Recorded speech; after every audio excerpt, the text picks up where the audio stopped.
Fox Sports. We are Buffalo. We are St. Louis.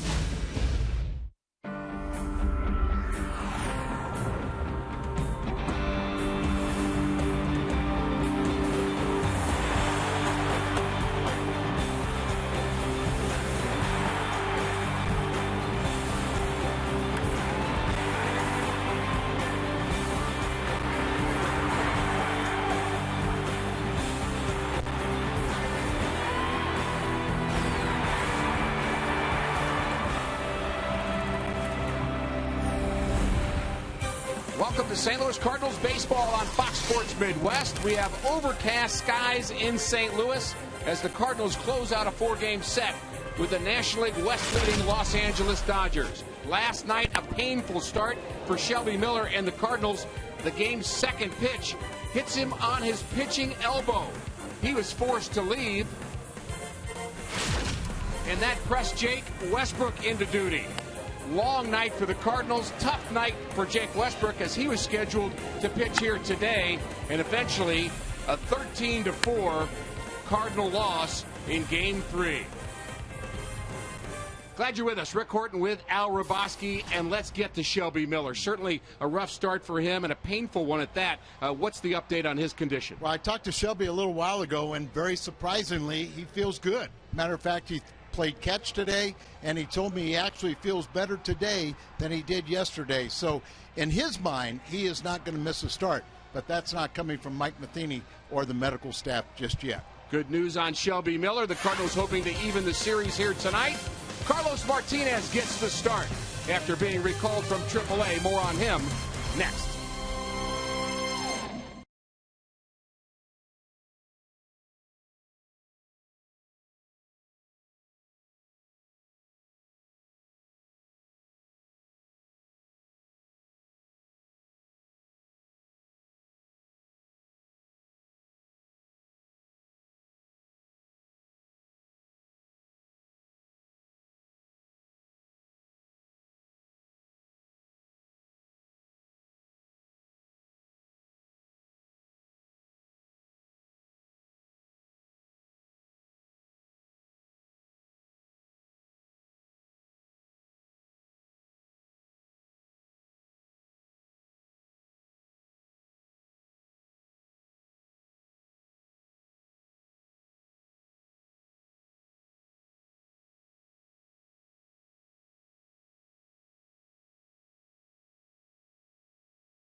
Cardinal rookies to make their debut in the month of May. He won on the 14th. He beat the Mets in St. Louis. It was terrific. Tyler Lyons, another left-hander, also made his debut about 8 days later. That was in San Diego. And the third prospect, Michael Wacha, the right-hander, was very, very good. Just one earned run in 7 innings against Kansas City, and no decision. The Cardinals out another rookie here tonight. That's Carlos Martinez with the golden arm. He's 21 years of age. We've seen him make 10 appearances, but this was his first major league start. High 90s of Martinez, hoping for some offense from Alan Craig and company. More from St. Louis after this.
Across the country from the West Coast all the way to Boston for the launch of Fox Sports 1, America's new sports network.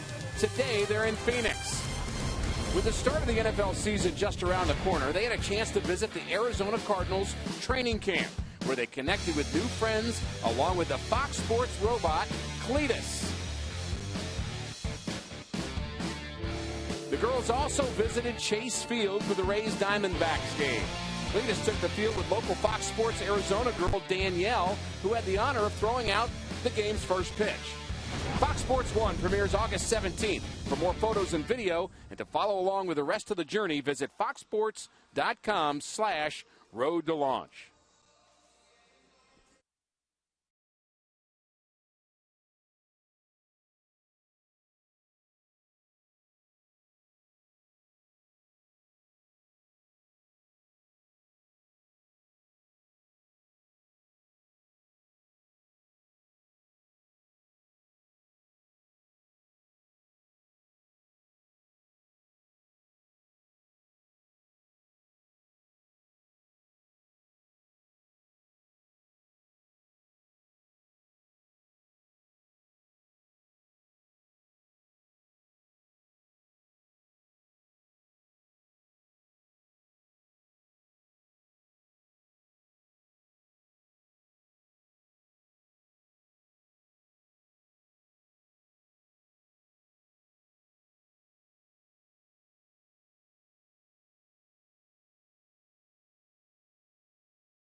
against the red-hot Dodgers as both teams continue their push towards the postseason. It's been an interesting series so far. Could it be a playoff preview? Only time will tell. But one game at a time, and the series finale between the Dodgers and the Cards is coming up.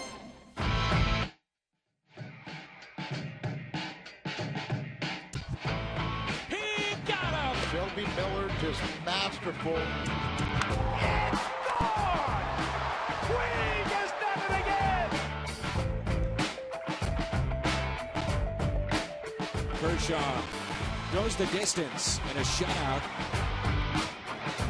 Got him! As Wainwright goes the distance.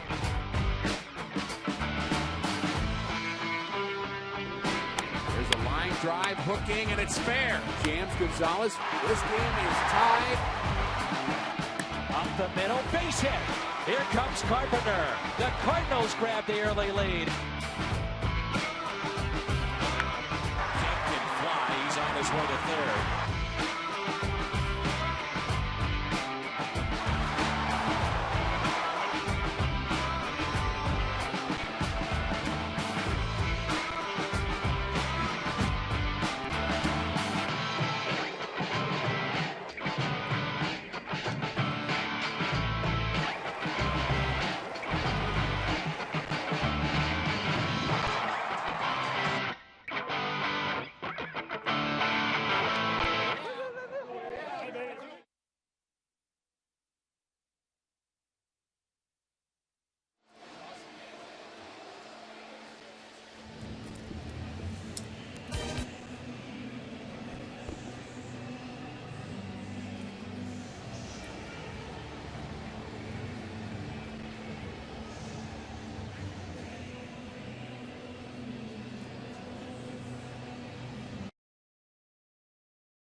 West is brought to you by Bud Light Music First.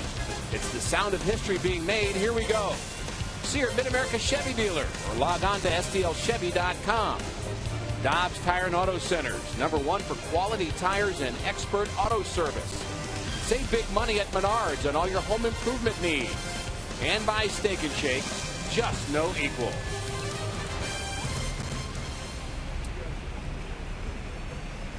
Welcome to Cardinals baseball. The Dodgers and the Cardinals, final game of a 4-game set. And let's get right to our Toyota keys to the game. Well, it's all about Carlos. He's got to eat up some innings with what's happened last night. And if you look, he's only pitched 1 1/3 innings per game in his 10 starts at Memphis. Remember, earlier in the season, he made 3 starts at AA and then 10 relief appearances up here. And hopefully he's stretched out. He is the man with the golden arm, though. Our key in numbers on Carlos Martinez, 10 games at the big league level. This is his first major league start. ERA in the mid-5s. But we have seen some magic from him at times. Really, really good fastball. And he's not afraid to throw it. Well, and for years he's been regarded is having the best curveball in the Cardinal minor league system. And he's got a changeup also. He's got the 2 and 4 seam. The 4 seam fastball can get to be all up to 100 miles an hour. But it's a 2 seamer.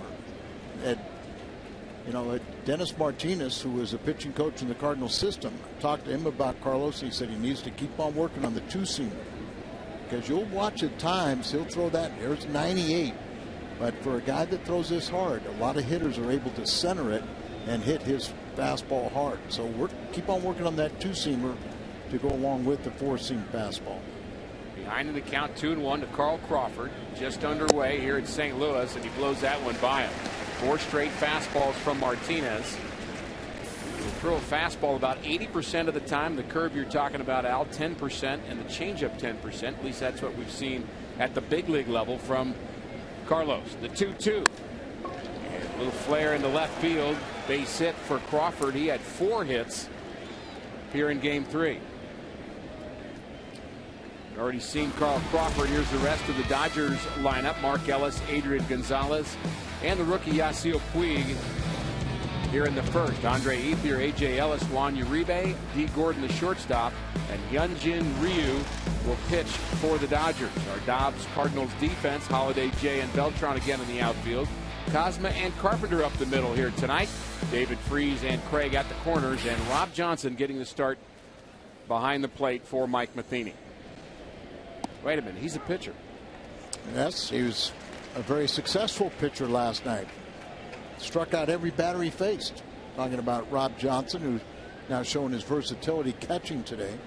And Mike Matheny decided, hey, Rob Johnson has seen and worked with Carlos Martinez down at AAA. Let him catch tonight and give Cruz a little rest. Ellis struggling on the road trip, just 2 for 18. How about this? It really doesn't make sense, does it? He's 0 for his last 12. He's hit 176 against St. Louis pitching. And for a guy that doesn't hit many home runs, he has 3 home runs against St. Louis. Feast or famine. The 1-1. There's the curveball we talked about. Hangs a bit high. But a little buckle in the knees there.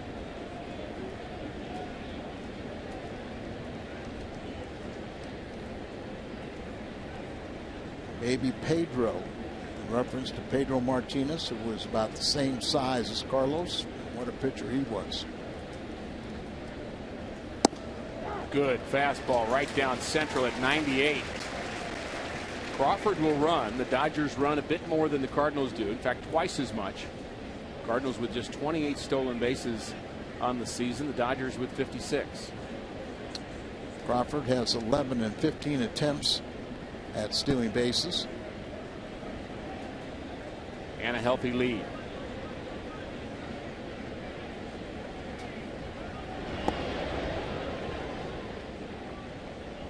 Just varying your looks, throwovers, step offs, different things to control the running game, which is called from the bench.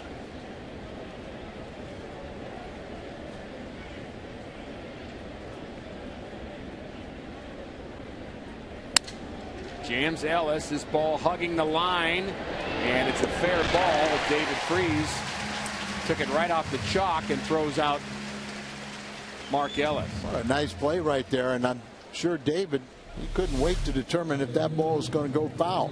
It starts out foul, but then comes back to fair territory, and he made the wise decision and makes a very good play.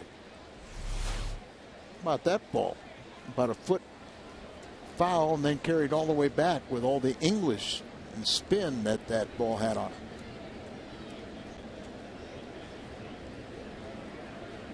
Not a good jump out of the box for Mark Ellis, as is often the case when a guy is jammed. Still taking the splinters out of his hand. If you want to see what a jam shot looks like, it's right here. And look at that bat just shatter in his hands. And you can see right there how, as we said, you don't get a quick jump out of the batter's box. Adrian Gonzalez waves at a high fastball. Gonzalez, a dangerous bat, just 1 for 6 here last night as the Dodgers really feasted on Cardinal pitching. They had 13 runs on 18 hits. He's faced the Cardinals most of the time when he was with San Diego, and now with the Dodgers. 3-game hitting streak, 300 average with 7 home runs against St. Louis.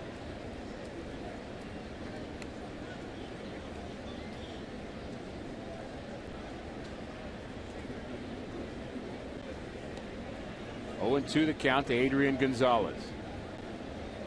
Cardinals deep in the outfield. Most of his power is really to left field, left center. And Martinez throwing hard. That's never going to be a question, is it? Well, let's hope. But For that's many years. Not the thing we're worried about. Correct. When we think about Carlos Martinez. 1-2 is a fastball, swing and a miss, and he blew that by Gonzalez at 99. It's a maximum effort type pitcher. He'll go deep into counts, and that's why he only averages about 5 1/3 innings through the minor leagues. If you're averaging 5 1/3 down there, you're usually going to be at least an inning less at the big league level initially. Shelby Miller, and if you missed it, after being hit on the elbow last night and we thought the worst, it's all good news today. Talked to him. He even played catch. He says he feels better today than he did yesterday. Will probably not miss a start.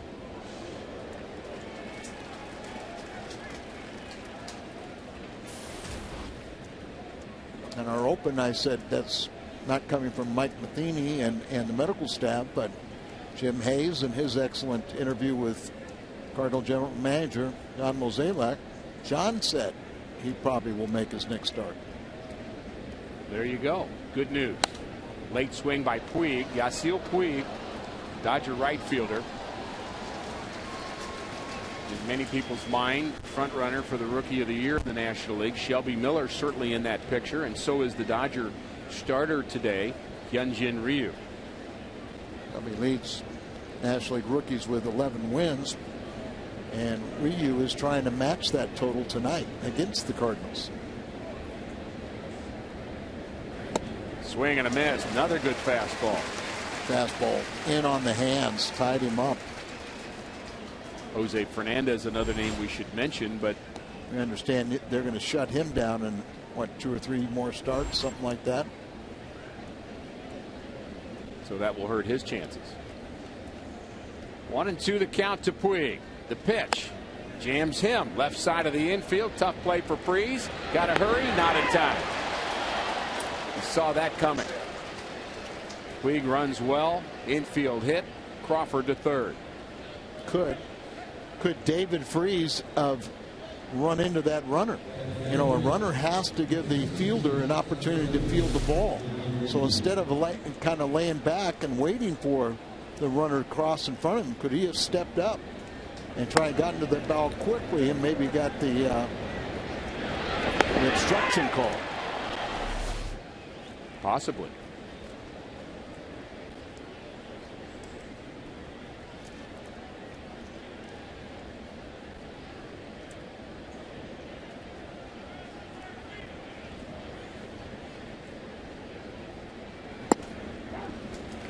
Fastball, strike one to Andre Ethier. 5-game hitting streak for Ethier. He had 3 hits here last night. Get a little frustrated as a pitcher when you make a good pitch like Martinez did to Puig and not rewarded for it. But you got to go right after the next guy. This is the big leagues.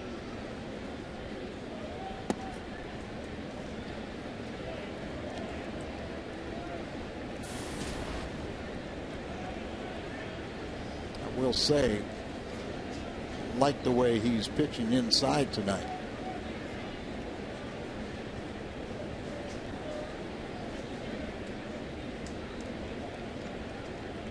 Two runners aboard for the Dodgers. Top of the first inning, just underway here at Busch Stadium. Major League start debut for Carlos Martinez, and he misses high. 2-1 on Ethier. He's a 4th Cardinal rookie, and they're all under 25 years of age. The other 3 all won their first start.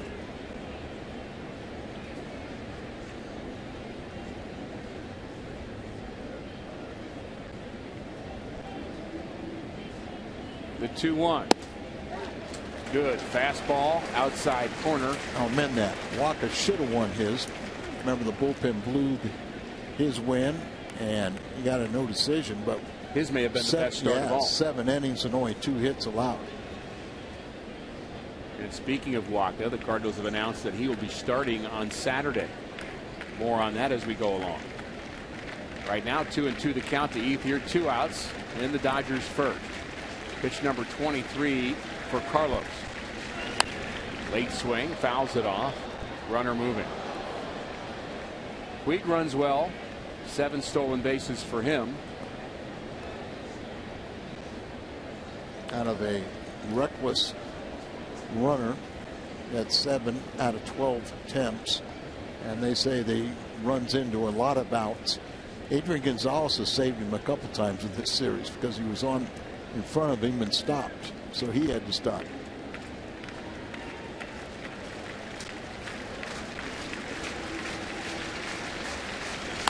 Ground ball right side, smothered by Craig. Takes care of it himself. And a good inning for Carlos Martinez. Good, solid fastball. A little bit late is Gonzalez.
Left 2 runners aboard in the first. And here's the Cardinals lineup for the final game of the series. Matt Carpenter, Carlos Beltran, followed by Alan Craig, Matt Holliday, and David Freese in the middle. Jay Johnson, Cosma, and Carlos Martinez rounding out the Cardinals batting order. The Dodgers defense, Crawford, Ethier, and Puig in the outfield. And Uribe and Gordon on the left side. Ellis and Gonzalez on the right side. And A.J. Ellis is your catcher, and Hyunjin Ryu. See the very fine numbers for the rookie. He's 26 years of age, but he's the first Korean player to go from the Korean League straight to the major leagues. And the Dodgers paid a hefty price for him. First, they had to pay $27 million just to secure the rights to negotiate with him. And then they signed him to a 6-year, $36 million contract. Right now, he looks like he's paying off. Having a very good year. Not an overpowering fastball. He's fastball, curveball, changeup. Changeup probably his best pitch. And he'll use the breaker against left-handers. Mentioned he was in the Korean League. How about these numbers? 7-time All-Star. 5 times he won the strikeout title, including the single game total of 17. The league's Triple Crown winner in 2006. And what that means, he had the lowest ERA at 2.25. He had the most strikeouts, 204, and the highest win total, 18. And he's also a 2-time Gold Glove winner. And he's batting well over 200 here this year in the big leagues.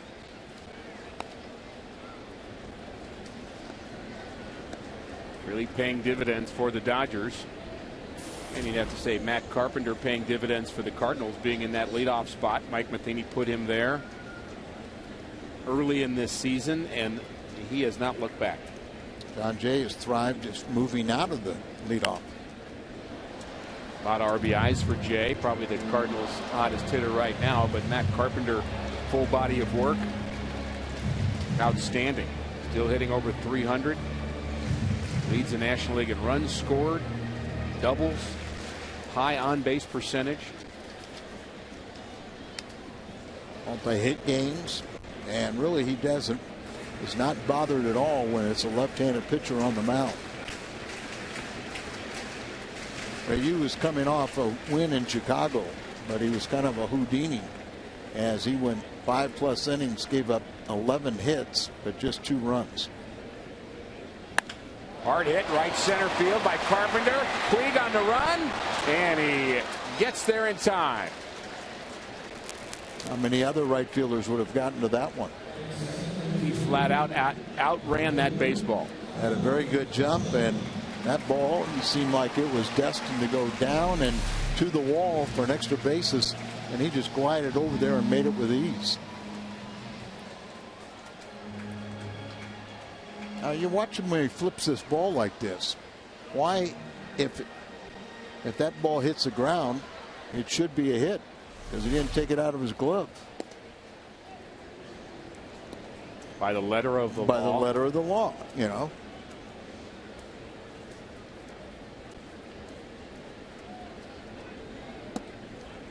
Rules are rules. Not sure I've ever seen that called. Have you?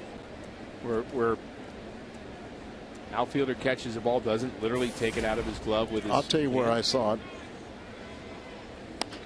Line drive to center field, soft liner, back goes to second baseman Ellis.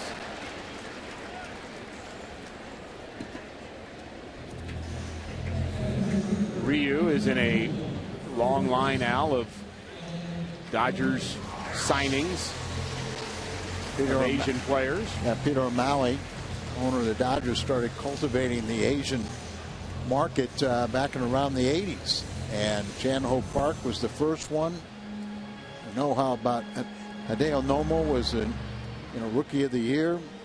They've just right on down the line. These guys have been outstanding, and they have not just participated at the big league level, they've contributed. Well scouted, well developed, and you have those, you set up those lines of communication, and they're the leaders in those countries. Other clubs have tried to follow, but not the same success.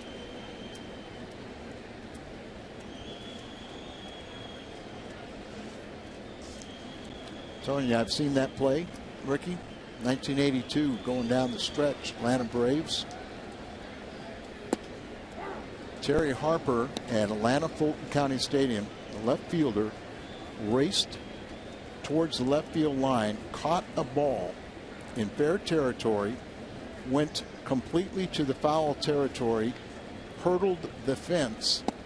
It was a small fence, hurdled the fence, dropped the ball, and they said no catch. Because he didn't take it out of his glove. Didn't take it out of his glove. 1-2-3 inning for Ryu. No score.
Some of the changes in the Cardinals rotation. Jim, what do you got? As you guys mentioned, Michael Wacha will get called up tomorrow and will get the start on Saturday against the Cubs as the Cards tinker with their rotation. John Mozeliak says the move is aimed at getting a couple of days for Adam Wainwright. Waino was pushed back from Saturday to Tuesday.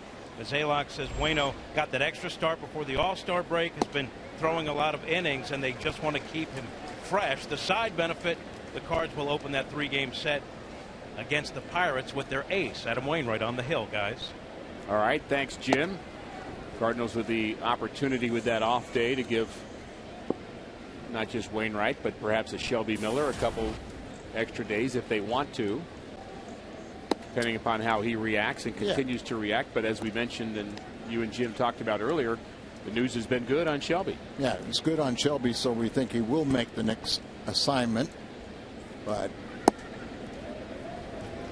the thing there where you talk about to benefit Adam Wainwright, who's lost 3 straight decisions, that's unlike Adam. So let's get him back in the groove and hopefully pick up a game on Pittsburgh. But got to win these games before they come in town. Fly ball to right. A.J. Ellis is retired. And that's how we start the second. Let's look at the follow through on Phantom Cam of Carlos Martinez. I wish I was young, because look at that, hurts to watch. Can you do this movement right about there, Al, and then spin around? And nope, he plays with a little flair, and there's nothing wrong with that. But you can see he is young and flexible. You can't accuse him of not finishing his pitch. No. Finishes it and then some. I look at some old pictures or video, and I said, how did I get my leg that high? Never again, Al. You don't have to remind me. Juan Uribe had the night off last night. Been a solid third baseman for the Dodgers. He's made only 3 errors on the season. And he's facing Martinez with 1 out in the second.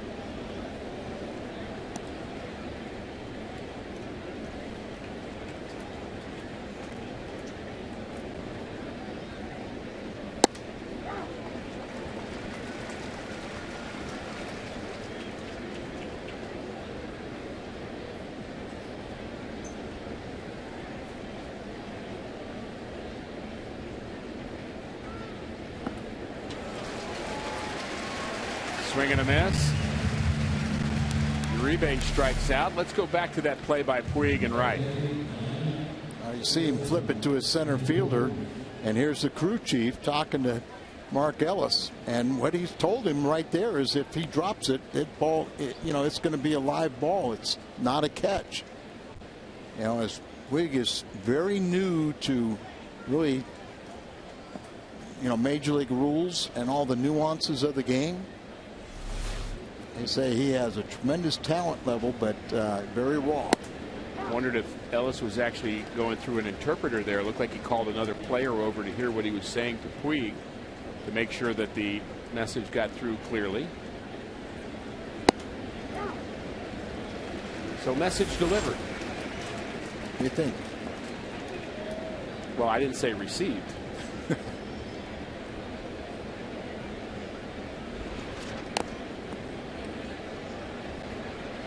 D. Gordon hitting just 194, runs very, very well. We saw some of that here last night. Did you see that little ball right there? Rob Johnson, the catcher, he kind of casually went after it because it was foul ball, but then when it hit the grass on the foul side, it started going towards fair territory, so he kind of pounced on it quickly to make sure he picked it up and stopped it from going fair. Like what Gordon did. He just kept running. Yep. He knew it was foul at one point, but let the umpire be the umpire. You just run.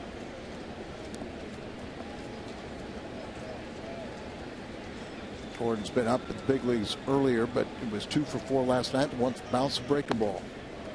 Didn't bounce it. He's got a 3-game hitting streak, but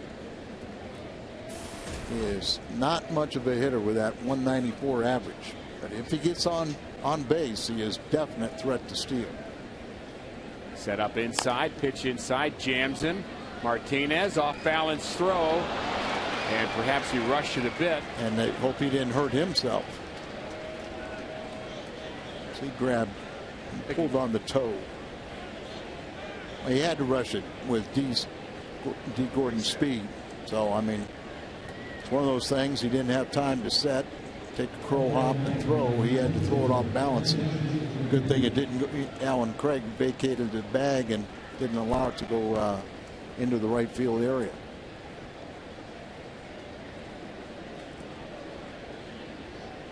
D. Gordon should always hit the ball on the ground.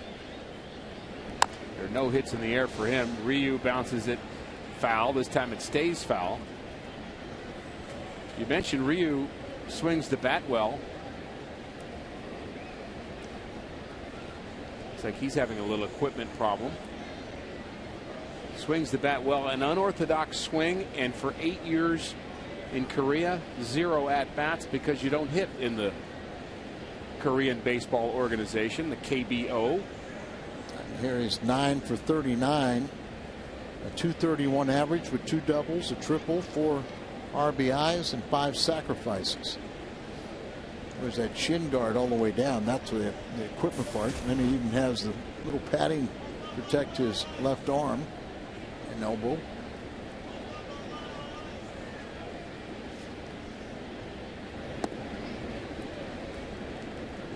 He looks like Cletus. He does, with all that armor? Yeah, all that armor. It's Cletus, the Fox robot.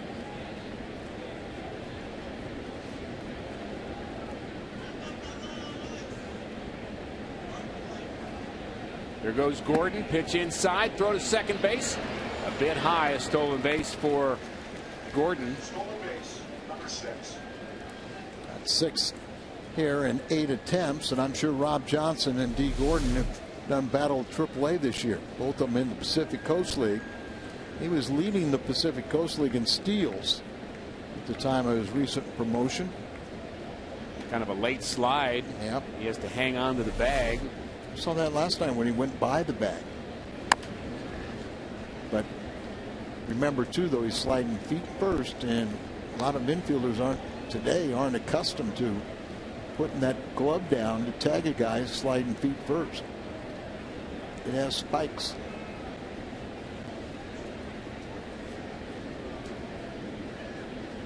Shows how confident Don Mattingly is in Gordon's ability to steal a base, to run with the pitcher at the plate. You don't normally want to try to steal a base, and if you're out, have the pitcher lead off the next inning. RBI shot for Ryu. Fouls that one off down the right field line. I think they're also kind of confident in Ryu's ability to help his own cause. He has kind of the bail and wail philosophy, is what we used to call it, where your body goes one way and you just kind of drop the bat head and try to hit the ball to right field. Sometimes you make contact and you have no idea where it went.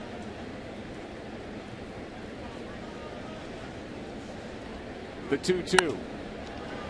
That one goes to right field. Beltran settles under it, and Martinez is through 2. No score from the Gateway City.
American Forces Network, broadcasting to the U.S. Armed Forces, serving in 175 countries and aboard ships at sea. They're watching around the world in Iraq, Germany, Italy, Southwest Asia, South Korea, and Japan.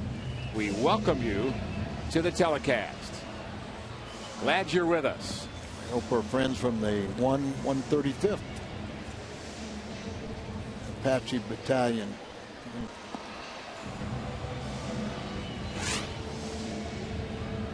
August 24th and 25th is Fred Bird's Birthday Bash weekend with great promotions for kids 15 and younger. Saturday, August 24th, 12,000 kids get a one-of-a-kind Fred Bird Kids Cap, courtesy of Ice Mountain. On Sunday, August 25th, 12,000 kids receive their own Fred Bird by Build-A-Bear workshop. Get your tickets at cardinals.com/promotions. Another nice crowd on hand here tonight. We've had some rain in the area throughout the day. Temperatures have cooled off a bit. Overcast most of the afternoon, but so far the rain has stayed away here tonight. And this crowd hoping for a Cardinal victory. I think last time I looked, the weather was clear for till late tonight. You're in charge of that, Al. I will be in charge of that. All right. First pitch is high to Matt Holliday.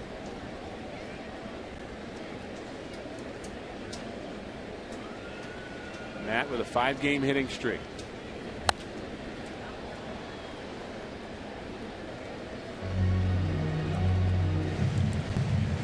Holliday, Freese, and Jay in the Cardinals' second.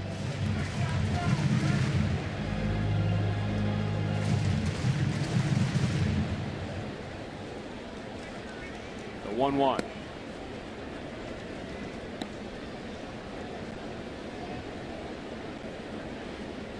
Holliday, in my mind, Al, very much a low ball hitter, and we'll see if Ryu tries to work him up in the zone. Ground ball up the middle. Might not try that spot again. Base hit, Holliday. Well, he is a low ball hitter, and that's one of the reasons why he's leading the league in hitting into double plays. But he'll most times will muscle it through the infield like that. Talked about how close the head-to-head series is overall. But here at Busch Stadium since 2006, the Cardinals have really dominated, winning 19 of 28 games. They have, and then in the all-time series, Dodgers lead by 2. What is it? 1,011 to 1,009 for the Cardinals. Line drive, base hit up the middle. David Freese. Back-to-back hits. That's how the Cardinals start the second inning. And threatening to jump out on top against the Dodgers. It's only David's second hit in the series, and it's a solid line drive up the middle.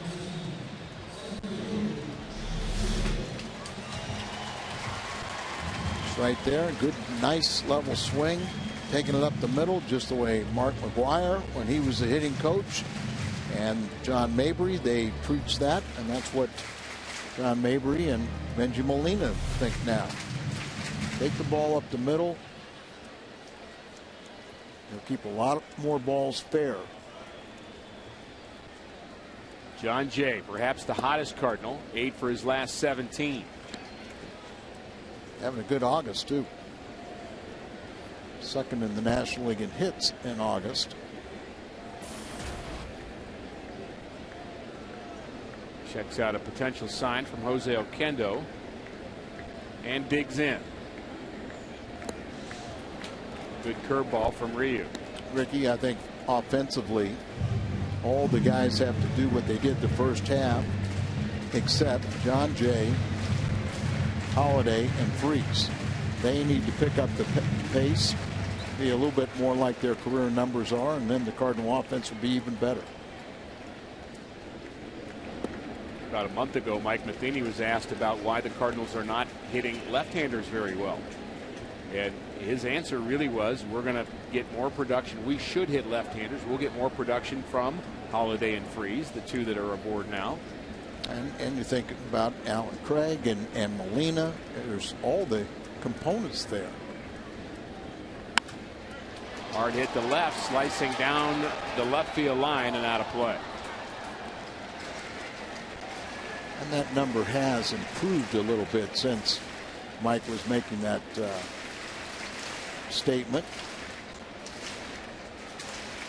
Well, the Dodgers threw the best left-hander in the business at him 2 days ago. Clayton Kershaw. And that's the one Cardinal win in this series. How many teams can say they have a winning record over Kershaw? He's now 4-5. Hit on the left side. Uribe steps on the bag, throws across the diamond. Not in time. Hustling down the line was John Jay. And you wonder whether Uribe should have gone second to first. He's going to ask Jose Oquendo, what do you think? Well, the one thing he did is he did erase the leadoff man. But he could have got two the other way. So with him having to go so far to the bag and then throw across the diamond, John Jay is able to beat it out. So it'll be runners at first and second with one out instead of third base and 2 outs. And in Uribe's defense, how much time does he have to make that decision? He's got to think about it right now. How hard was the ball hit? How fast is the runner? Some of those things you're prepared for, I guess, Al, you'd say, and yet there's still a feel for just how hard that ball was hit, how close to the bag, all those things you got to factor in and make the best choice you can. Well, or Tommy Lasorda asking Pedro Guerrero when he was playing third base and not very well for the Dodgers, Pete, what are you thinking about before the ball's hit? I don't want it hit to me. Exactly. That's terrible. What else are you thinking about? I don't want to hit the sacks either. Exactly. True story, I might add. Up the middle, knocked down a bit, play at second base and on to first to complete the double play. Dodgers very good at turning double plays.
Your neighborhood hometown grocer.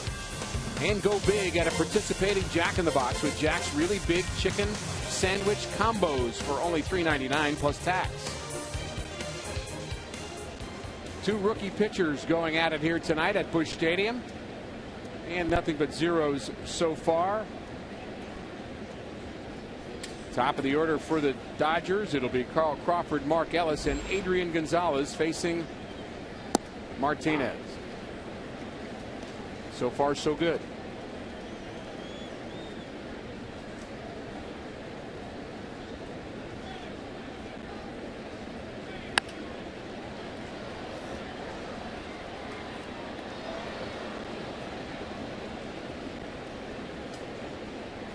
Crawford singled and was stranded in the Dodger first.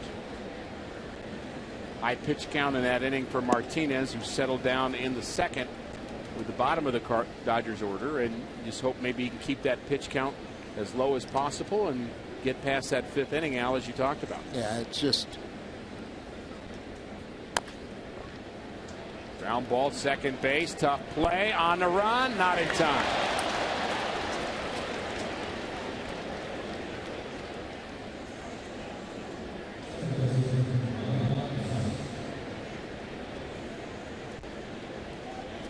Carlos Martinez, just 21 years of age. A number of young Cardinals starters have gone to work this year. I think it's 59 starts from kids that are under 25. And then you think about the old man, our starter tomorrow, LAN AT SLN, who's 26. So Cardinals got a bright future with all these power arms coming up. Seen the importance of speed so far here tonight. Well, actually, I almost wish they'd start hitting the ball a little harder off of Martinez. It's been the chinks, little flares and quails that have been giving him problems. There's three infield hits out of 4.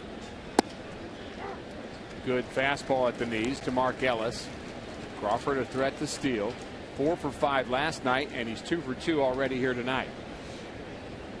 As Ellis checks the signs with Tim Wallach. I would think that they would do a little hit and running too with Ellis in 2-hole, try and get him going.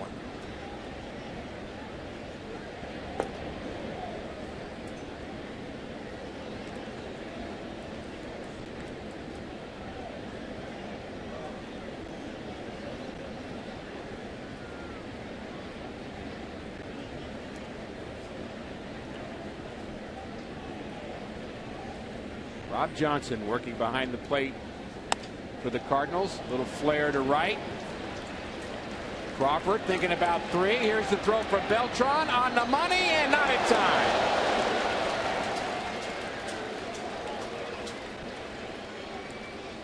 Well, Crawford takes a chance, and he is just barely safe at third. I think he has a lot of confidence in his speed, knew that that ball was not hit hard at all. And Beltran gets to him, and look at this arm right on the money. David Freese was trying to deke him at third base, trying to indicate there wouldn't be a throw. He even slowed down a little bit to make sure that ball gets through, but he can run, and it's worth the gamble. Get a better look right here at the tag, and he's safe.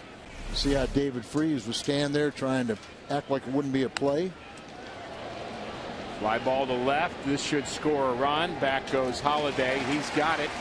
And the runner tags from first, play at second base, and he's safe there. Wow. First base umpire in the rotation. He's running to go to second base, and he looks, before he makes the call, he looks at the second base umpire that was around the shortstop area. He didn't see anything from him, so then he's got the plate behind him, and he calls him safe. Holiday did throw to the right base. You have no chance if you to get anybody at home, so you throw to second base and try to avoid that runner going to second. Bang bang play goes the Dodgers' way. Mike Estabrook with the call there. Our crew chief Jim Joyce was the umpire at second base, and he was positioned over around the shortstop area. They're going to check and see if he left on time, and he wouldn't know. He was moving. Got to ask somebody.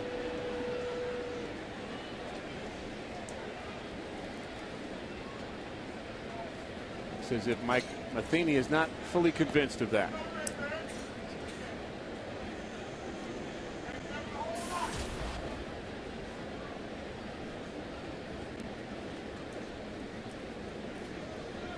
Ellis, the runner at second. 1-0 Dodgers on the sacrifice fly. Another softly hit ball to the left side. Freese, who's been busy, throws out Puig, who runs well. And Ellis now advancing to third base. Carlos Martinez is saying in Spanish, hit the ball hard. Well, our dear friend and late friend Bob Forsch told me one spring training, he said, whatever you do, don't yell at the other team if they're not hitting the ball hard. Because they will. Because they will. Just when you think you don't like it when they're hitting those little bloopers. That's why I said Spanish. Yeah. Very quietly.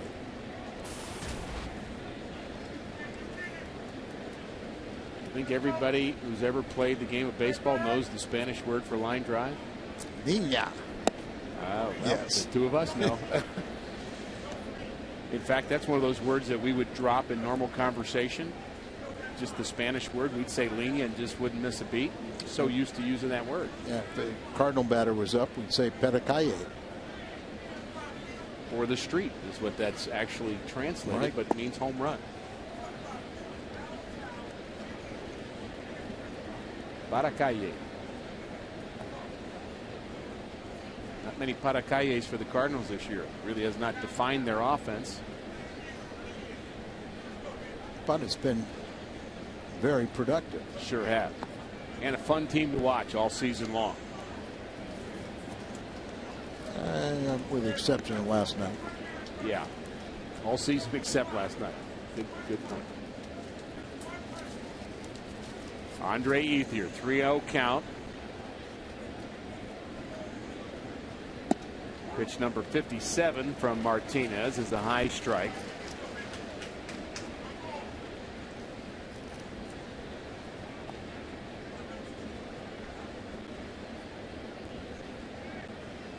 If you're Martinez, you can deal with one run. Just don't let it be a crooked number. The 3-1 jams him. Ethier got jammed his first at bat. And bounced out to Alan Craig.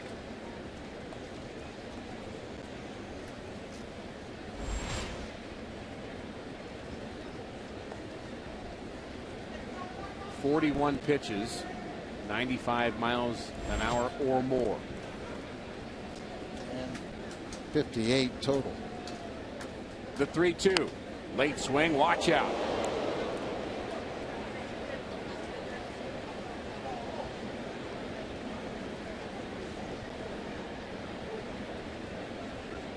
That went right over the dugout, and halfway up the front row, they're asking for help.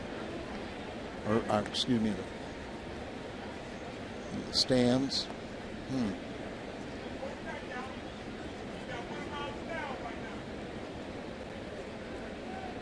Every player on a ball hit just like that, eyes immediately go to that spot because we're so conditioned now to think about the safety of fans on that kind of foul ball. And fans, you know, want to be close to the action, and it's unbelievably fast when you are down there, but it's incredibly dangerous too. Derek Lilliquist out to talk to Martinez. That gives us time for our AT&T Twitter poll. Which team will be the toughest in postseason? Encourage everybody to get online, Fox Sports Midwest, and love to hear your votes. Atlanta Braves, Dodgers, or the Pittsburgh Pirates? Who's going to be the toughest? And what we're asking is the toughest in postseason. And you know what? We hope we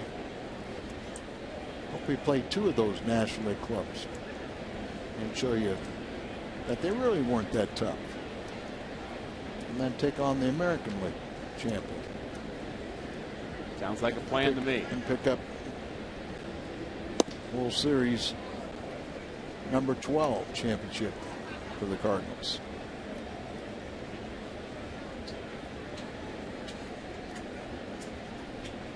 A.J. Ellis, the Dodger catcher, 0 for 1. Flew out to right. RBI opportunity for him, and he just waves at that pitch. No chance on the inner half.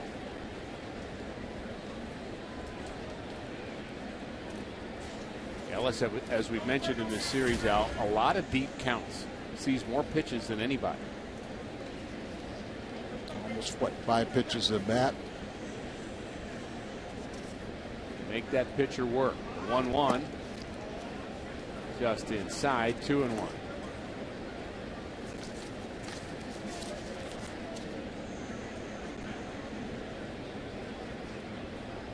5 hits for the Dodgers, 2 for the Cardinals. 1-0 LA. 2 runners aboard. Top of the third. Ground ball foul. You happen to hear the interview with Mike Shannon and Mark McGwire? I did not hear that.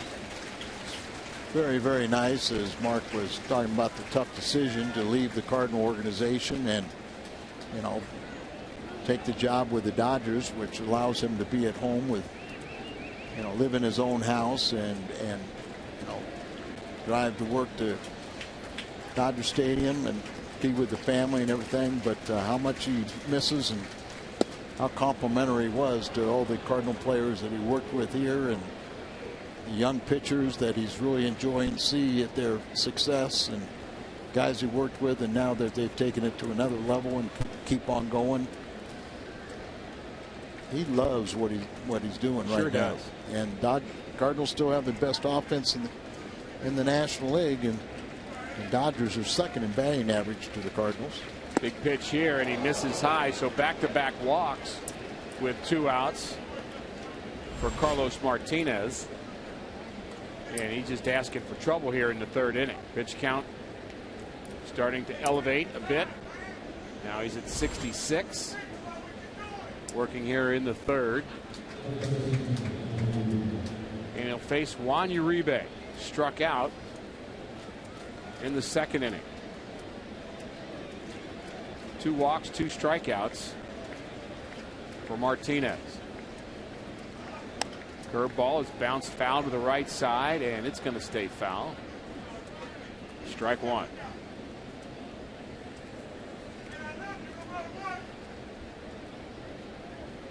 We've talked about this before, but I had the opportunity to room with Juan Uribe's cousin. Actually, his uncle, Jose Uribe. Who was the first player to be named later, wasn't he? His name originally was Jose Gonzalez, changed it to Jose Uribe. And this is his nephew, Juan Uribe, and Jose, a Cardinal shortstop, also played some with the San Francisco Giants. Ground ball right side. Tough play for Carpenter. He's got it. And he throws out Uribe. Nice play going to his left. Cardinal fans enjoyed that.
Sports girls are on a cross-country road trip to celebrate. 13 girls from around the country and Cletus the robot will be at the outfield at Mike Shannon's on Sunday at 11 a.m. Meet the girls and Cletus on Sunday and follow their journey on foxsports.com/road to launch. 1-0 Dodgers, bottom of the 3rd. The rookie Ryu has pitched well through 2 innings, and he'll have 8, 9, and 1 in the Cardinals lineup. And really the Cardinals' first shot at seeing this left-hander. Al, what has he impressed you with? You know, I mean, just the ability to go out there and throw in strikes, change his speeds a little bit. Interesting to me that that changeup is his best pitch, and he only throws it about 20% of the time. But they say he really has a good feel for pitching. At times he will, if he needs to run it up there, he can about 96, but usually lives between 90 and 92. That pitch at 91.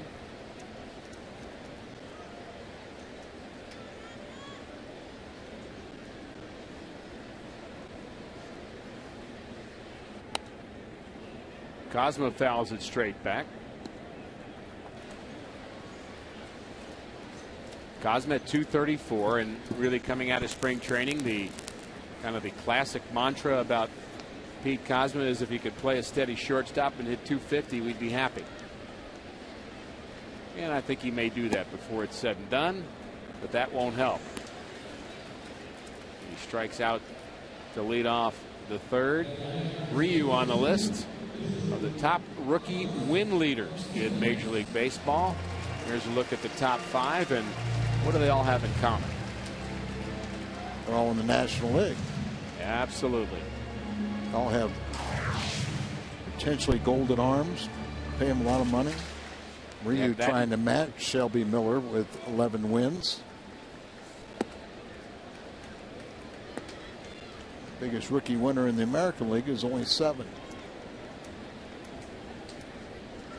And we thought last night it'd be a while before we'd see Shelby, but now I think he'll make his next start, especially with pushing back Wainwright 3 days. Wainwright starts on Tuesday. He may be the candidate for Wednesday. Those will be important games, and you want some of your better pitchers against Pirates. Pirates will not be easy. They've right made now, that very clear. Joe Kelly might be one of my picks also. He's been kind of glued to Wainwright today. Have you noticed that? I think he's trying to get some of his mojo, or maybe it's vice versa. You know, Kelly may be a little better dancer than Adam, and that's saying a lot.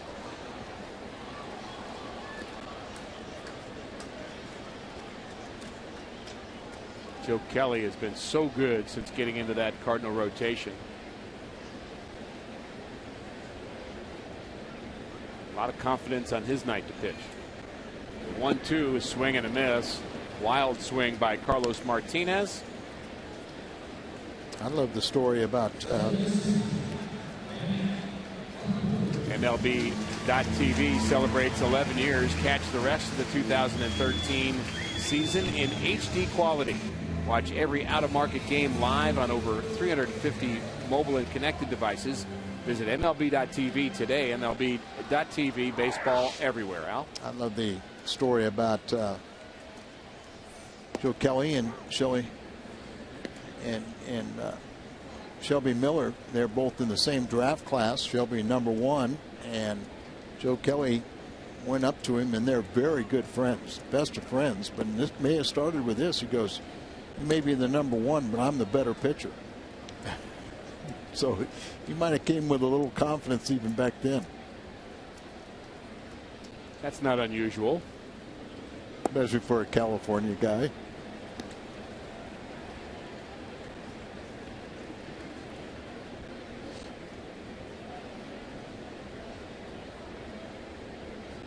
Matt Carpenter will try to get something going with 2 outs for St. Louis. Cardinals have managed just 2 hits against Ryu, and that was Matt Holliday and David Freese leading off the second. Help explain that comment I made, because you know, whenever you joined a club, they go, "Oh, he's California." You know, I didn't want to pick on a whole state, Al, but while you're at it, you are a Californian, Al. I don't think I need to say any more.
Home game. Enjoy games, prizes, and free North Star ice cream treats while supplies last in the Ford Plaza. Presented by Prairie Farms. On to the top of the fourth, 1-0 Dodgers. Carlos Martinez making his first major league start. And Hyunjin Ryu looking for his 11th victory against 3 losses in his rookie campaign. And it's strike one to D. Gordon, who singled and stole a base in the second. Ryu has the best winning percentage by a Dodger rookie to this point in the season. That's quite a statement. Been some good ones. With 12 rookies of the year, and that's what Martinez wants to do with D. Gordon, is get him to hit the ball in the air. No hits up there for Gordon. Nope. Part of the reason is you don't have to play him very deep because he doesn't have power, so very few kind of flare hits. He's going to get his hits by slapping the ball on the ground. What was Whitey's bet with Vince Coleman? Hard hit to short, but Ryu is retired. I'll give you $1 if you hit the ball on the ground. You give me $1 if you hit one in the air.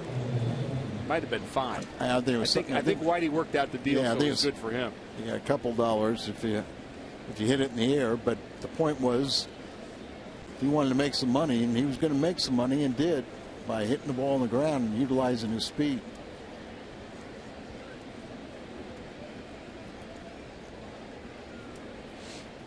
Carl Crawford came in batting .380 against the Cardinals, and he's added 2 more hits to it tonight.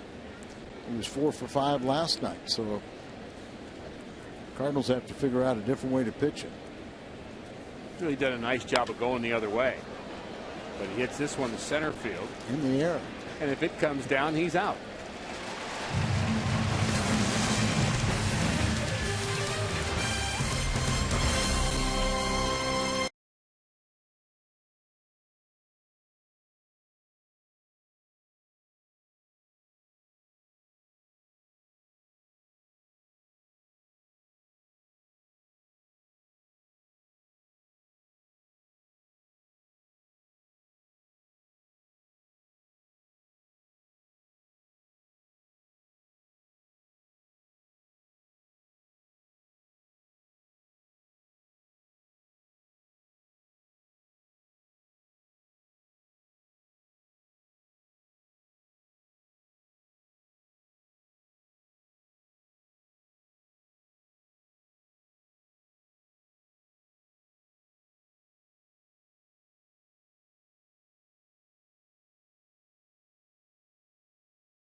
And Fred Bird awarded St. John the Evangelist School in Carrollton, Illinois, the first place decorating contest award for the Doing It Right program. For more information about this program, visit cardinals.com/school program. Congratulations to them.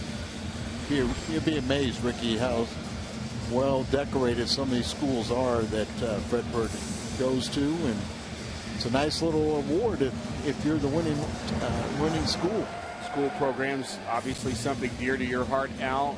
How many years involved in visiting schools across the Midwest, Cardinal Country, and being around elementary school kids? I don't know how many for me. It's like over 10 years, but it's all Joe Cunningham. It was his idea, and it's got to be approaching 30 years for Joe Cunningham, and it's been many honors for the program. I've kind of You know, it's still an anti-drug message. Stay in school, participate in sports, and don't do drugs. And where I've kind of added to it an anti-bullying message. I hope there's some family in Oklahoma that lost a son to bullying that sent a letter to the Cardinals, and I read that letter and it was touched by it, so I put the anti-bullying message in it. Tough play, backhand by Gonzalez, who has very, very sure hands to retire Beltran. And that's a Gold Glover at work. Where was that pitch? Got to be away. Hits around the end of the bat, shoots it to first base. You know, you mentioned that Gonzalez got 3 Gold Gloves, but he also has 9 errors at first base this year. Contrast, Alan Craig, who's played the majority of his time at first base, but a lot of right and left field, has only 1 error on the year.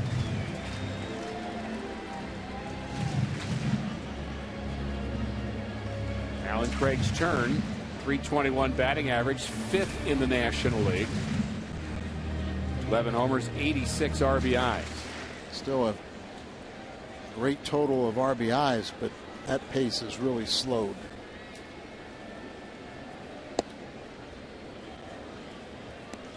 Say not as many runners on a consistent basis over the last 10 days for St. Louis. Right. Part of the reason. Allen had the day off yesterday, a scheduled day off. You just don't want him out of the lineup very often. And depending upon the particular pitcher, you just don't want him out of there at all, but you got to get some rest at some point. Yeah, Allen's still 5th in the batting title race at 321, 320 with his 0 for 1. 2nd in RBIs. Leads the major leagues with an average with runners in scoring position, and as you said, hadn't had that many opportunities of late.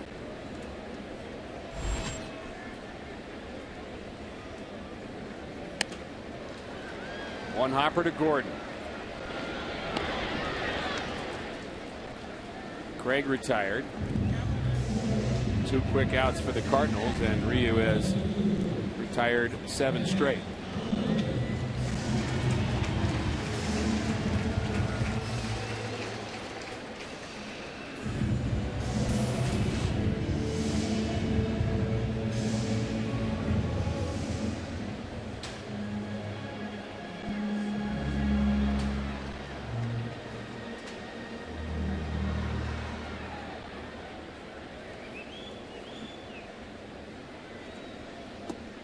Just heard from our longtime equipment manager, Buddy Bates, dear friend, watching our telecast, and he reminded us that the bet on hitting the ball in the air or on the ground was also made with Ozzie. Ozzie had that same deal with Whitey, later extended to Vince Coleman as well. Buddy and Shelley, man, they're the best. As a tire, shows this breaking ball that 2nd time in a row that Matt Holliday's powered it through the infield on the ground, so even the big guys will hit them on the ground. Cardinals have 3 hits, 2 by Holliday, 1 by Freese.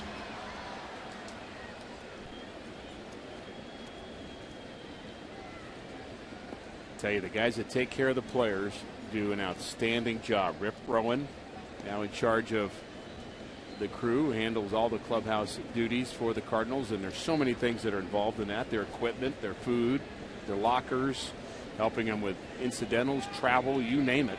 There's just a lot of things that go into the production here, and the clubhouse is a busy place, Al, as we know. A lot of folks want to get entry into it, and you have to police that a bit. You have to kind of help and protect the players. Those guys are absolute servants. Yeah. How about, did you know Butch Ackerman? I did.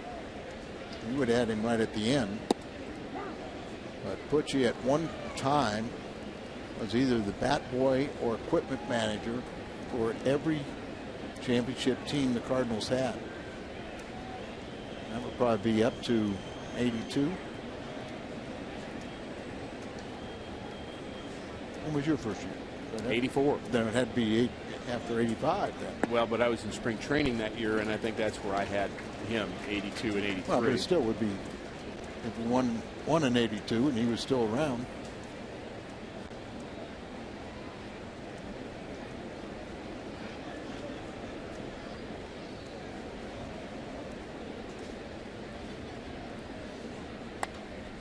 Good swing by Freeze, fouls it back.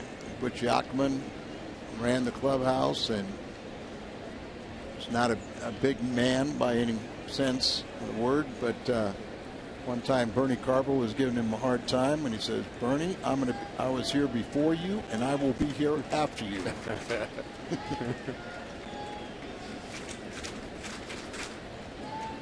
Full count to Freeze. There goes Holiday.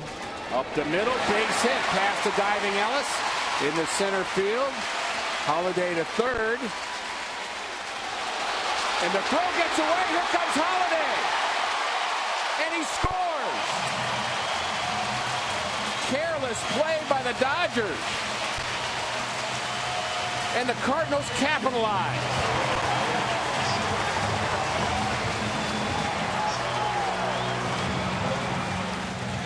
Ethier tried to come up on the ball, thought about throwing to third. That would have been a bad mistake, and he dropped the ball. And he commits the fatal part. So he drops it here. Now just kind of slings it in and over the head of the one, hits the base, and goes towards the outfield, and that's what Holiday takes off. So he's able to go to first to third. Ethier would not have been able to throw him out to third either way. And the Cardinals get a gift run. Second error for Ethier on the season. And isn't that typical? You know, he's thinking he's going to make the great play at third. He's going to throw the runner out going from first to third. When he drops the ball, and then he gets careless and flipping it back exactly in. Right. And a break for St. Louis. Cardinals have tied it here in the fourth inning. Holiday and Freeze back-to-back hits just as they did in the second inning. Said Ethier normally the right fielder, but in the absence of Matt Kemp, and moved over to center, and really has done a nice job for the Dodgers, and only his second error of the year.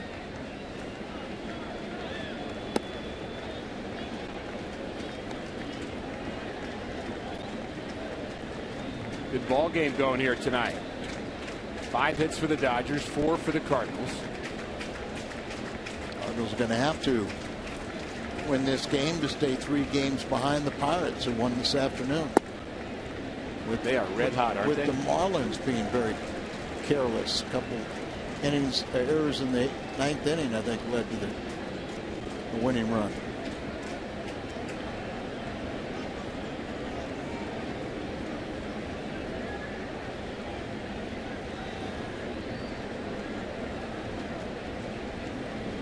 Ryu has his sign. And the pitch. Ground ball to right side. Gonzalez steps on the bag. The Cardinals tie it in the fourth.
Cardinals bats have managed just 4 hits. Sometimes they're ahead, Al, and sometimes they're behind. Now you see Carpenter a little bit ahead, and so he strikes out on Phantom Cam. I'm going to watch Beltran. He's a little bit behind, so this ball will go to first base, and it's a ground out. And then you've got the slugger, Matt Holliday, who can center most pitches. He's a low ball hitter, and he centers this one right up the middle for his second base hit. Both of them, and really all 4 hits tonight, have all been right up the middle off the bats of Holliday and Freese. I love that last look of Matt Holliday's hit because it was almost past him, but his strength and extension, he just drove that ball up the middle. Pure strength. Well, remember, when he makes contact, the ball comes, the velocity the ball comes off the bat is so much greater than, you know, he would have to be in the top 5% of all of baseball, how hard they hit the ball.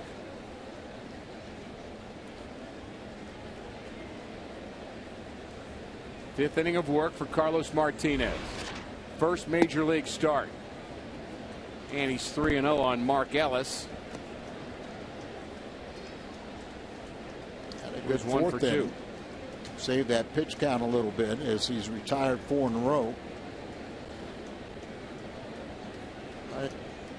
Throughout his minor league career, he has struck out 25% of all batters. Incredible stat, isn't it?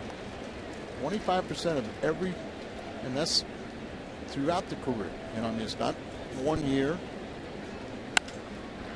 Hard hit the center. Jay on the move. And he makes the play over his shoulder.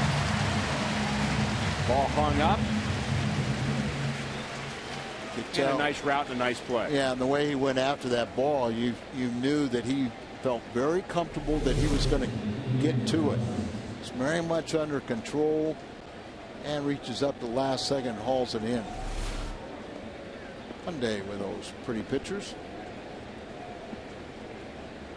John Jay made only 1 error this year, and that was after having 245 errorless games.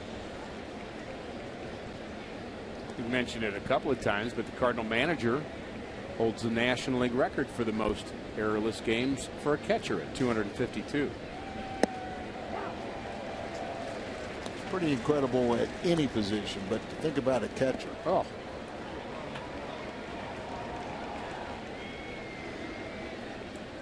We rant and rave about Yachty, as we should, and his defensive abilities, but a lot of what he learned from not only Dave Ricketts, who I still believe one of the best coaches I've ever been around, but Mike Matheny as well as an example.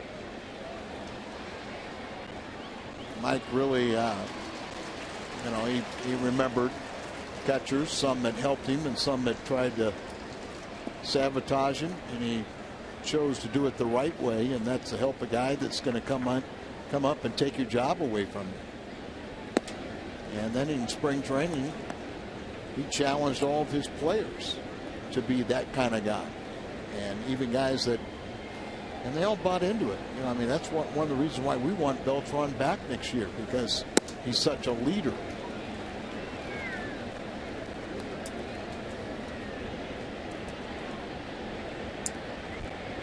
Walk to Gonzalez, our charter high-speed pitch. Ryu is topped out at 92, and Carlos Martinez at a fairly good rate of 99.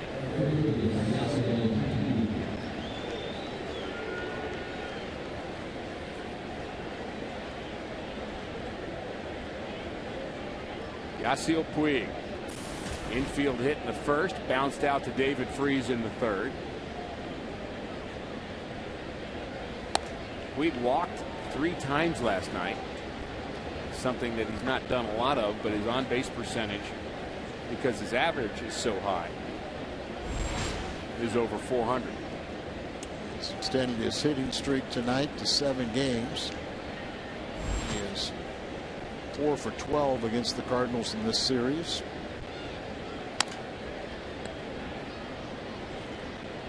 First chance of really seeing him, just kind of impressed. The first thing that comes to my mind is his strength. Not a little guy in You know he has power, but there are baseball players that have power that just get it from quick hands and strong hands, strong wrists, good bat speed. But this is a big man right here, and he's only 22. When he signed his, was being auctioned off, a Cuban defector. He landed a 7-year, $42 million deal from the Dodgers. But he had a very interesting little video that he sent around to people. Part of it was how much he could leg press. I think it was like, trying to think of a picture I saw, leg press with a couple guys sitting on the bar. They kind of finished the film with him roasting a pig. I was trying to figure out the significance of that.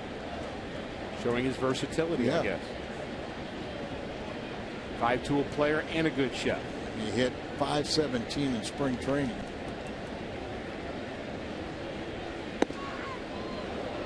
Pitch almost hit him. You just said roasting a pig, right? I just want to make sure I heard you right. Yeah. Okay. Got it.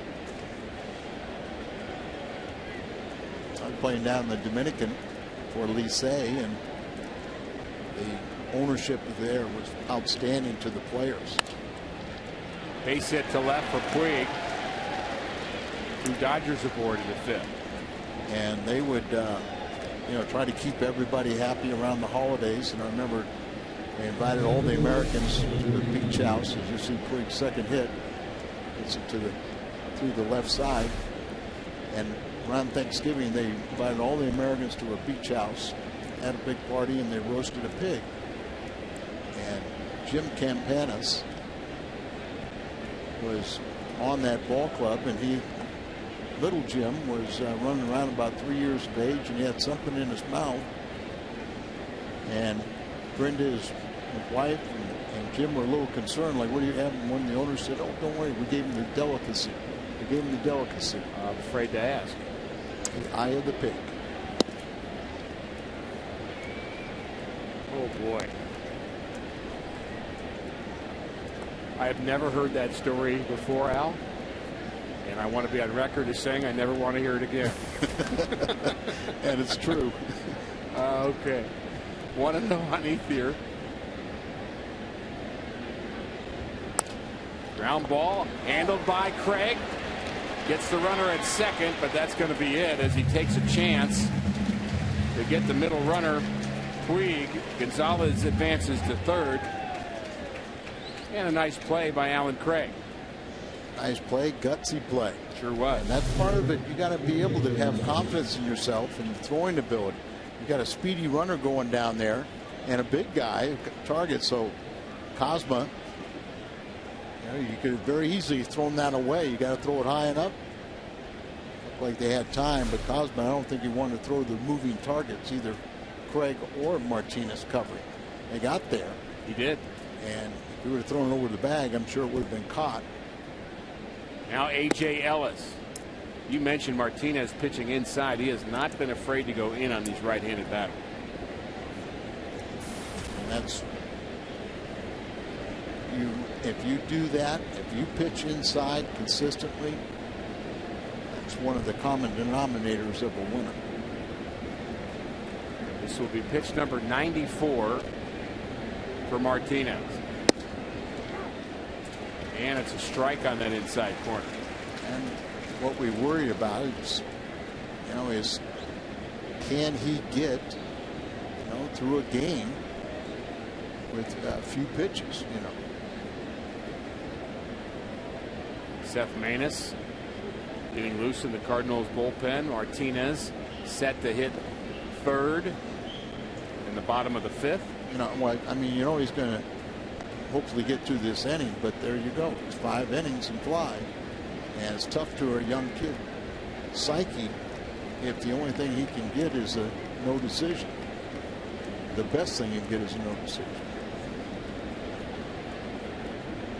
The 2-1 just misses. Noticed Martinez for a second time there, Al, kind of grabbing his toe and pulling it back. You just wonder, that's just a habit that he does. You mentioned it earlier. We both thought he might have strained something, but just wonder if that's just something he does, a little habit, or and that could be the case. You know, if you think back long enough, it does seem like he has a tendency to do that. The 3-1. Well hit to left. This ball is deep to the track and into the Dodger bullpen. A.J. Ellis, 3-run shot, and it's given the Dodgers the lead here in the 5th, 4-1. Ellis, he blasted 13 home runs last year. It was the most at any level in his professional career. That was just number 6 here, but it's a big one, and it's a 3-run home run right there, down and in. We were always taught never throw that to right-hander. All they do is just drop that bat head and they hit it to the shortest part of the field. See Rob Johnson glove going right down. You go up and in, or you go further in, but you throw it right there, and it's an easily can be hit very hard. Dodgers all smiles, including Hanley Ramirez in the center of your shot, who's not played in this series at all. He has not been disabled by the Dodgers. He was injured on Sunday.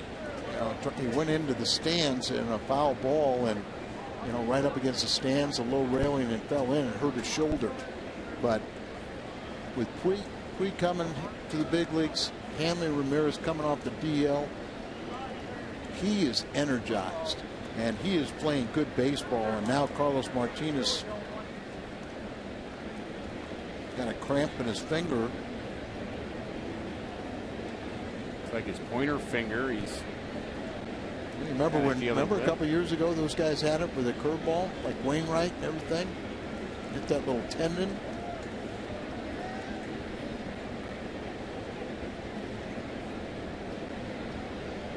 Chris Conroy's been a little bit busier in this series than he would have liked. Manus, the double play machine, is warming up, and let's hope it's just a cramp, but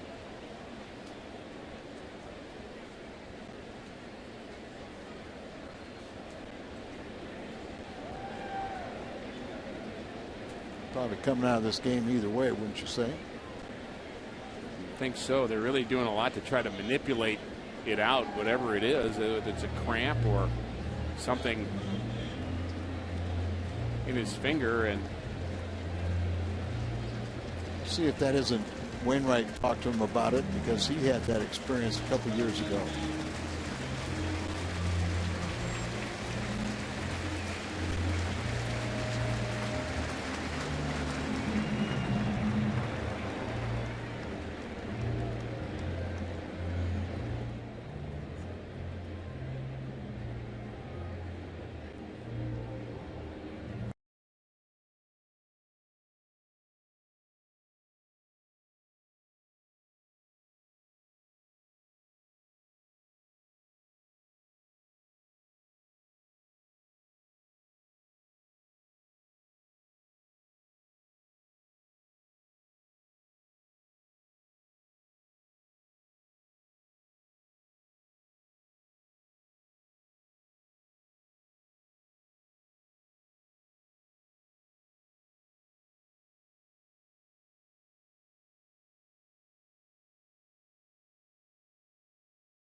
August features key matchups with the Pirates and the Reds. For a limited time, you can get tickets to these August Central Division Showdown games for as low as $8, courtesy of McDonald's. Log on now to cardinals.com/McDonald's to get your $8 Central Division Showdown tickets. Night is over for Carlos Martinez in his first major league start. A cramp or something in his pointer finger, and our Chevy call to the bullpen, Seth Maness, who is already getting loose. Yeah. He'll have all the time he needs, but he's ready because he's been throwing. Enters the game for St. Louis. Well, you know what? I mean, this may be a discussion right here is they want to make sure. Mike Matheny said that he does get all the time he wants is an injury instead of just the 8 pitches, and Seth got warm really quick. You know, Seth, another complication of last night's injury to Shelby Miller after 2 pitches was the fact that 2 relievers, Segrist and Maness, were both off limits last night. They had pitched too much and recently, and Mike Matheny was not going to use them last night. So, and then you think about, you aren't going to bring in your closer in a game like that, so you know you're going to try and finish that whole game with 4 relievers that really are 1-inning guys.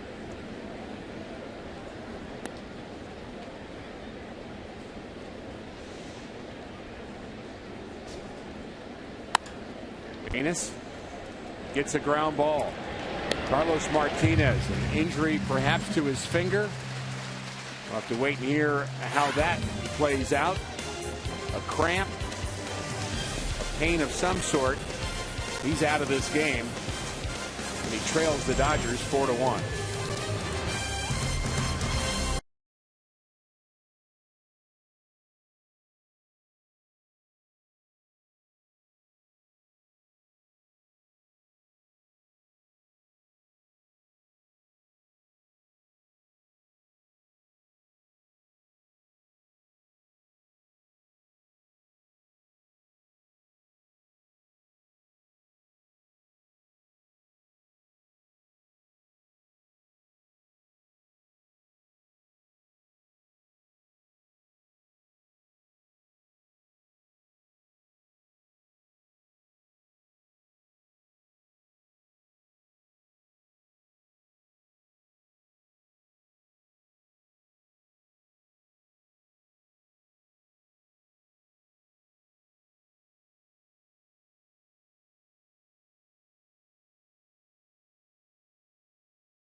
Here, Fox Sports 1 will be your home for live sports.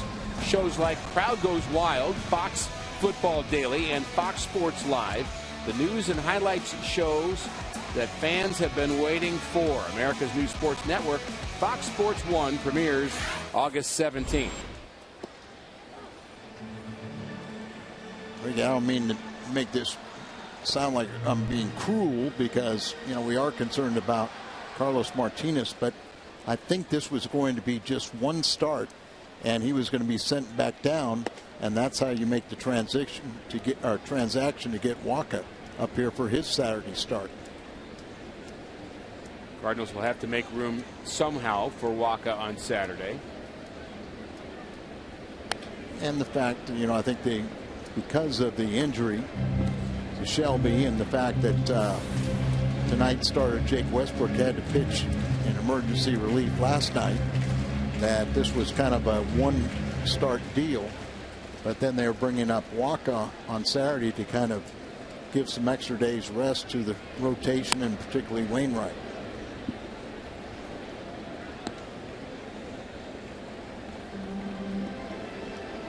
So for 2 straight nights, the Cardinals have had their starting pitcher leave the game prematurely due to injury. Shelby Miller here last night, hit by a line drive. High fly ball to left, right in the tracks of Carl Crawford. There's a familiar face. Really kind of very silent on Chris Carpenter and his return. I think it's one of those things that's just not going to happen. That Chris may look and decide over the winter whether he wants to try and get a go for next season. 2014. No pitching, no miracle comeback in 2013.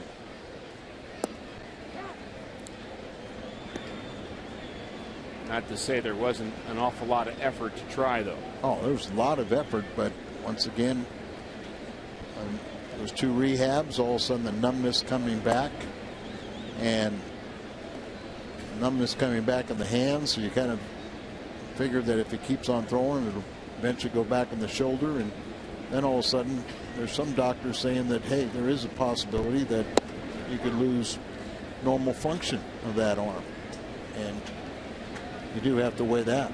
He's had a brilliant career. Sure Can't has. take that away from him. 1-2 on Cosma. Cardinals need base runners. They're not going to get one here.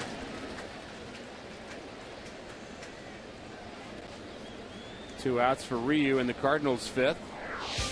What's on tap? Brought to you by Budweiser. The Cubs are in town tomorrow. First game at 6:30 on Fox Sports Midwest. Anthony Rizzo. Very good hitter for Chicago. Good young player. Has not hit well against the National League Central Division. No. But one of the building blocks for the Cubs and their future. They want to remember the past, and that's today's game, as they lost 12-1 to Philly.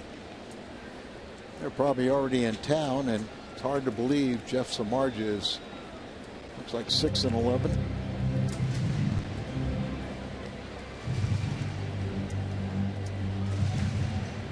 When the Cardinals brought in Seth Maness, they were not able to do a double switch. There's a light bench today for the Cardinals, which may have factored into that. In order to activate Martinez and also bring up the reliever Sam Freeman, who's here in the Cardinals bullpen, the left-hander who's recalled today as well. They sent out Keith Butler and Brock Peterson and are going with just 4 on their bench. So that results in a Maness at bat and a strikeout. On to the 6th.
With us, and let's check in with Jim. What do you got? Rick, Yadier Molina making major progress as he attempts to come back from a right knee sprain. Yadi has already played a little catch. He could be cleared to start more serious baseball-related activities as soon as tomorrow.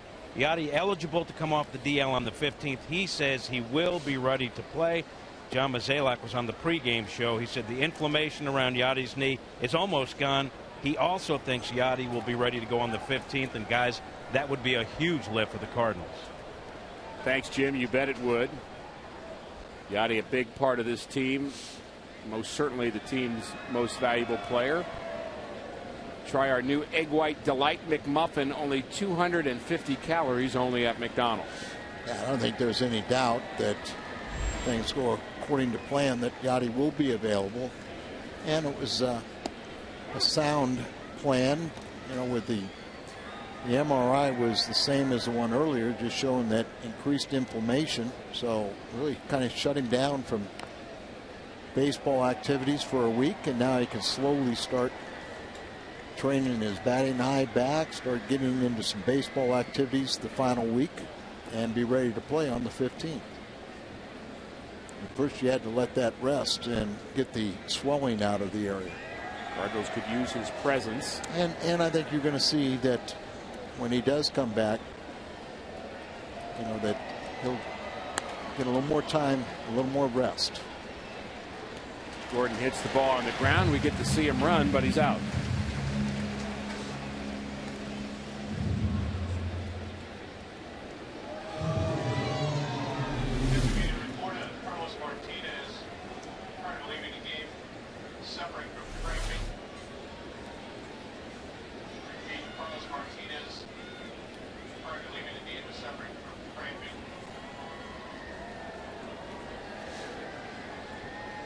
Maness has gotten 2 ground balls out of the Cardinals bullpen. He is in relief of Carlos Martinez.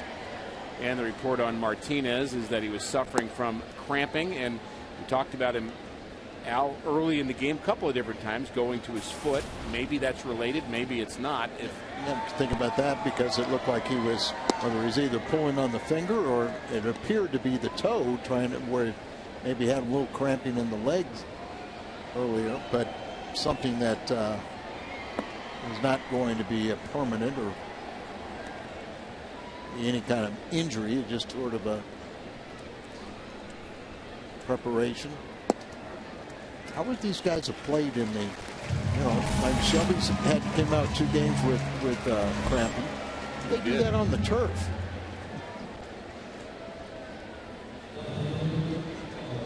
Decorate your den, man cave, garage, or school locker with the Cardinals canvas printed courtesy of Coke Zero. Friday, August 23rd, when the Cardinals take on the division-leading Atlanta Braves, the first 25,000 fans will receive a limited edition Cardinals canvas print. Get your tickets at cardinals.com/promotions.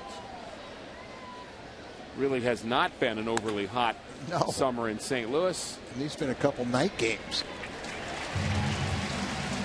Another ground ball induced by Seth Maness.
Prizes, live music, and current or former Cardinals players signing autographs tomorrow. It's Jose Oquendo who's going to sign autographs at 6 o'clock. The first 200 people in the Budweiser Bash line will be guaranteed an autograph. For information and tickets, visit cardinals.com/promotion.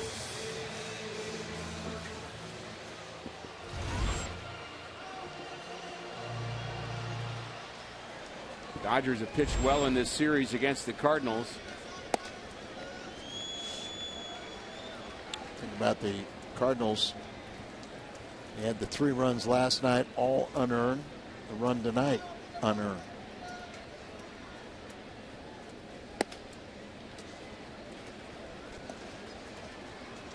And arguably the best pitcher in the National League, if not all of baseball. The Cardinals beat up on the first game of the series. Their second game in the 4-game series. Greinke was good in game 1. Kershaw 2 runs in game 2, although he took the loss. Nolasco and now Ryu.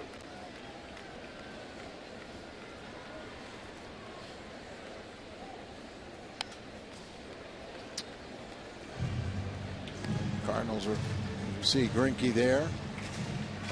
Cardinals are struggling to find their runs. And you got a valuable weapon like Manus has already given you 4 outs. Probably don't want to go much further with him. Keep him available for the weekend. Tough play for Gordon, and he can't get it. That should be a base hit for Carpenter, his first hit of the night. And the Cardinals' 5th. Hard hit to Gordon's right. And he can't make the play. Breaking ball, he waits on it well and then shoots it to left field. Came up on it, hit him, looked like on the wrist.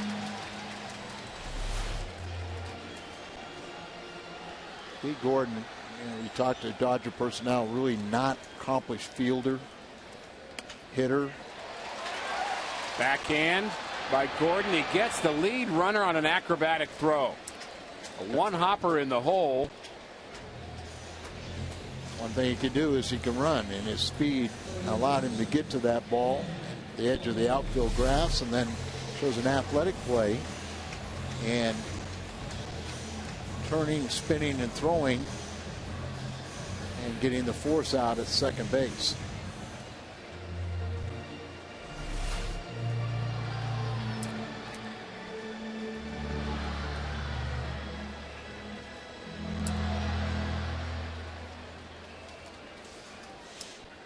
Guess he had an option to plant and throw there and just decided to jump and throw, and it worked.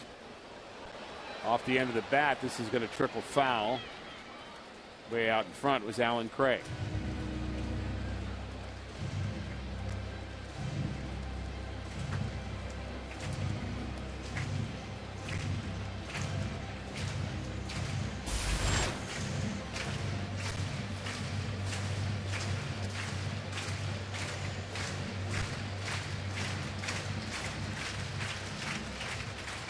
Right about to win for their 12th straight time and put a little distance between them and Cleveland. They're ahead 10-3 in the 9th inning.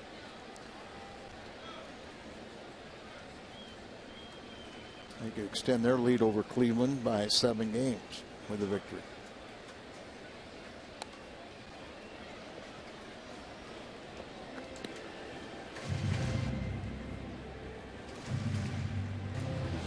I think St. Louis and Max Scherzer was pitching in that game, and if he was the pitcher of record and wins that, would be what, number 17 and 1. Had some season, hasn't he? 0-2 on Craig. Cardinals need some more runners. 2-2.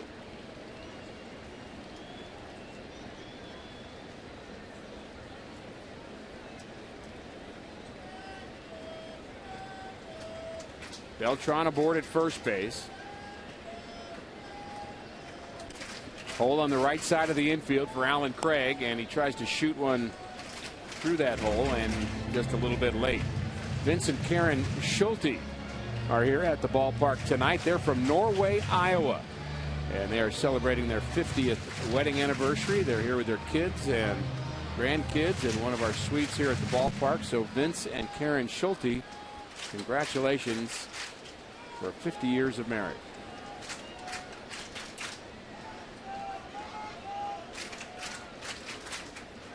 Big curveball, just a bit high.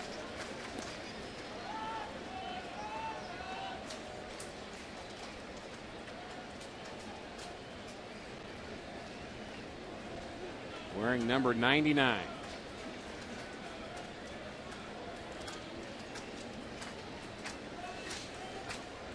So Taguchi, very popular Cardinal player.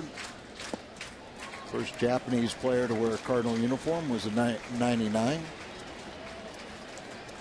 And I think I remember that story. He wanted number 6, and they told him he couldn't have that. Yeah. Trying to figure out why, but. And he wanted 9, and he couldn't get that. And then he said, well, how about 66? And Ankiel had that. So he went to 99.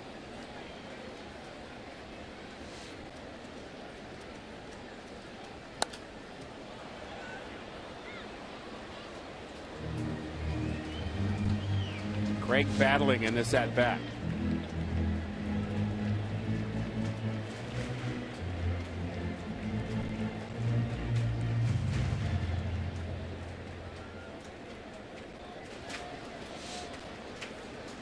Like to get a look at Sam Freeman, his 2013 debut for the Cardinals, young lefty.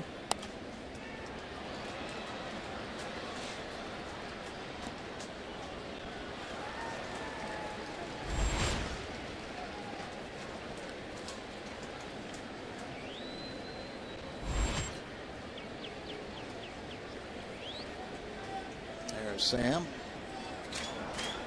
He's having a good year at AAA. Saw him last year and definitely had a big league arm. Had some command issues. He could get his slider over for strikes. Couldn't throw his fastball. It's fouled at the plate, and the at-bat continues for Alan Craig. Freeman 7-2 in AAA this year with a couple of saves from Memphis in 44 games. ERA under 3, and really throwing the best probably in his young career. Over the last month or so, opponent's batting average is .225. Well, I think this is now 2 years removed from Tommy John surgery, so now it's fair to really get a chance to see him, and we've heard good things about him all summer. Craig strikes out. Number 6 for Ryu.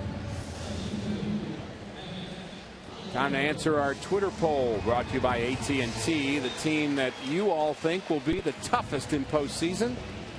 And the Dodgers win our poll here tonight. I'm sorry, the Braves do. Then the Dodgers. Pirates at 29. I'm a bit surprised by that.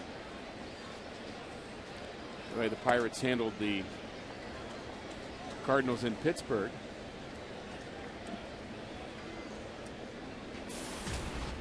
Of course, it wasn't much better in Atlanta.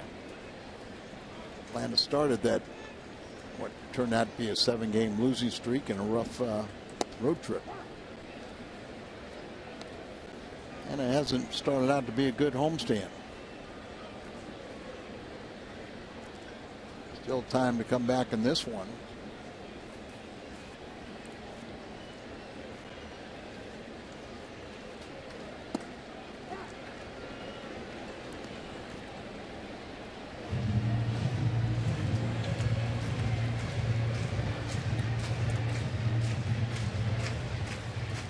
Matt Holliday is 2 for 2. He scored the lone Cardinal run.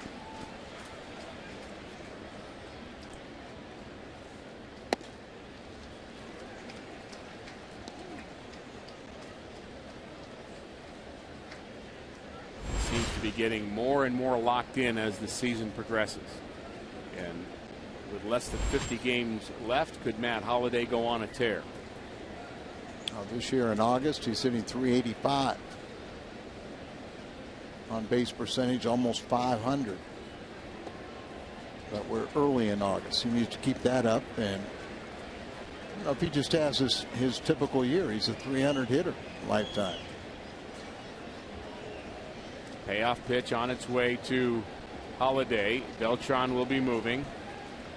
Second on the ball club with 13 home runs. A lot of the Cardinals are down in home runs. Fly ball right center. Ethier over. So is Puig, who makes the play. Cardinal bats have not quite figured out this left-hander. Looking for his 11th victory. He's been very, very tough.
Season, and since 2003, the Cardinals with 6 postseason appearances.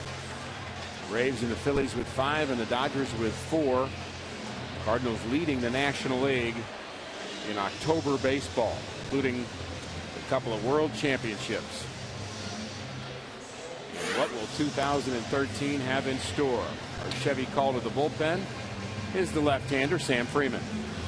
Sam's out of the University of Kansas. Don't often say that. He's got a really good power arm, and I said 2 years now removed from Tommy John surgery. He made his major league debut last season, and you could tell he had that electric arm, but had command issues. He's got a lot of those resolved now. He is 26 years of age. He was a 32nd round selection back in 2008.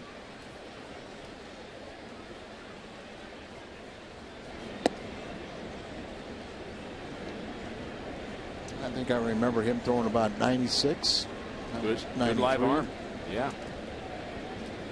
Remember, he struggled throwing strikes with his fastball and had success with the slider. Carpenter back over the shoulder. Nice play. Ellis retired. Good start for Sam Freeman.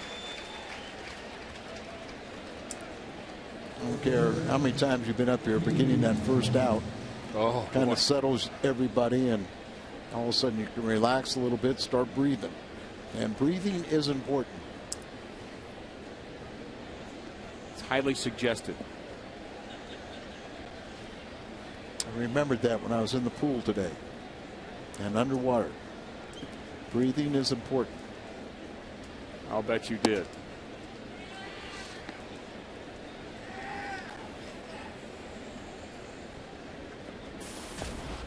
Adrian Gonzalez 0 for 1, sacrifice fly in the 3rd inning, scored the first Dodger run, and he was also part of the 3-run Dodger 5th.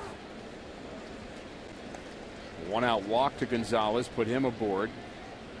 Infield hit for Puig, fielder's choice. Then with 2 outs, really the game's biggest moment, A.J. Ellis hit a 3-run shot to give the Dodgers a 4-1 lead.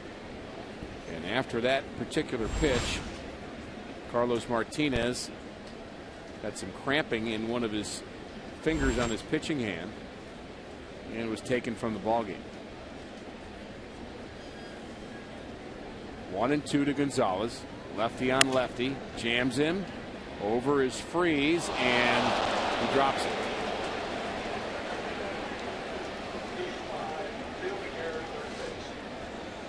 E5 for David Freeze. That's his 7th error.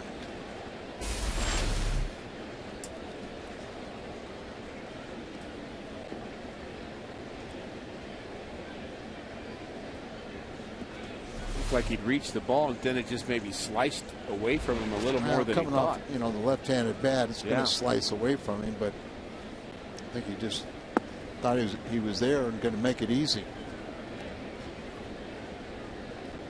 But put a little more pressure on your pitcher.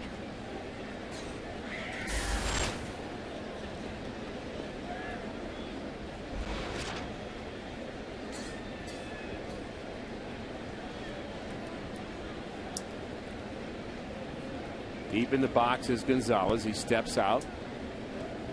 Open stance. A lot of players like the open stance. They believe they can see the ball better. Then he closes up, squares up, and swings and misses. Freeman strikes out Gonzalez. That's a way to pick up your third baseman. You bet. Somebody makes an error behind you, they're hustling, they're trying to do their job, and just go out there and give you a little extra incentive to get the batter out so it doesn't come back to hurt Freeze or the ball club.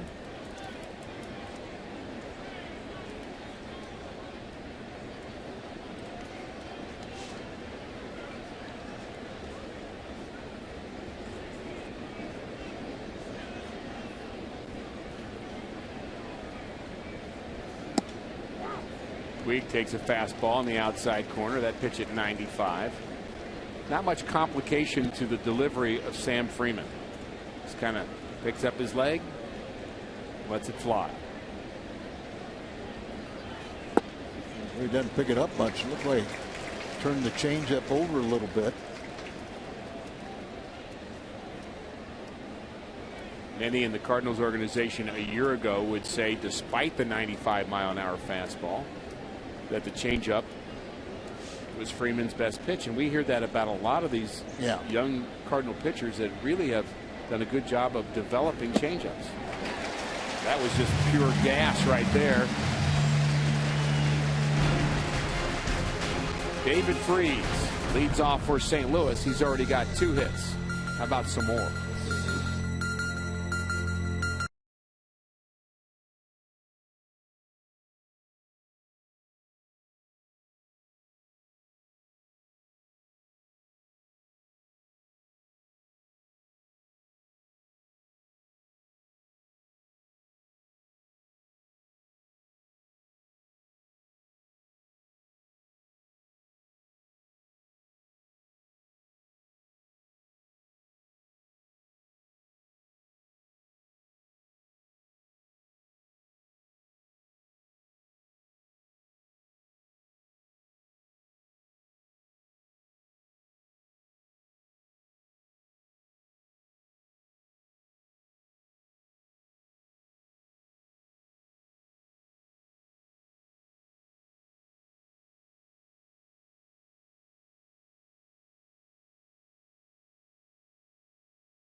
U versus Rewind.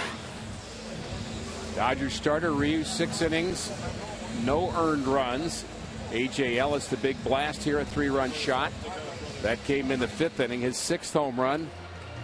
That came against Carlos Martinez, who had to leave the game with a cramp in his pitching hand. 4 2/3 innings of work for Martinez.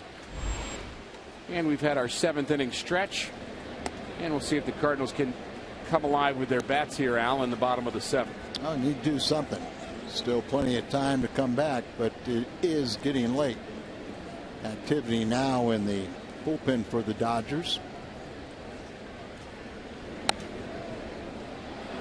Their rotation's going very well. The bullpen has been outstanding.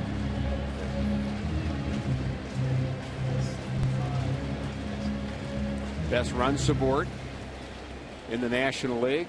A couple of Cardinals on that list. Lance Lynn is number 1, but Ryu gets some support as well.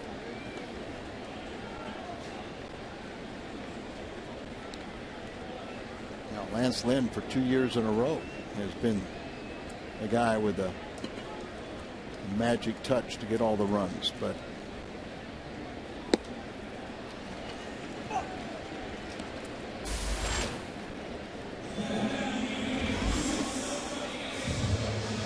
John Jay 0 for 2 tonight, but he has still been our BJC difference maker. You talked about his August numbers. First in hits with 12, second in runs, first in RBIs. And Scherzer did win that ball game. 10-3 was the final. So Max Scherzer is 17-1.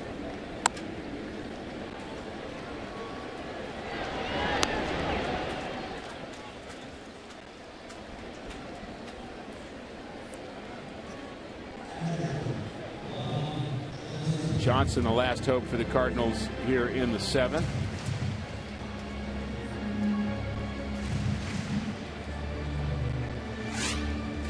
Our Nissan drive of the game was delivered by A.J. Ellis.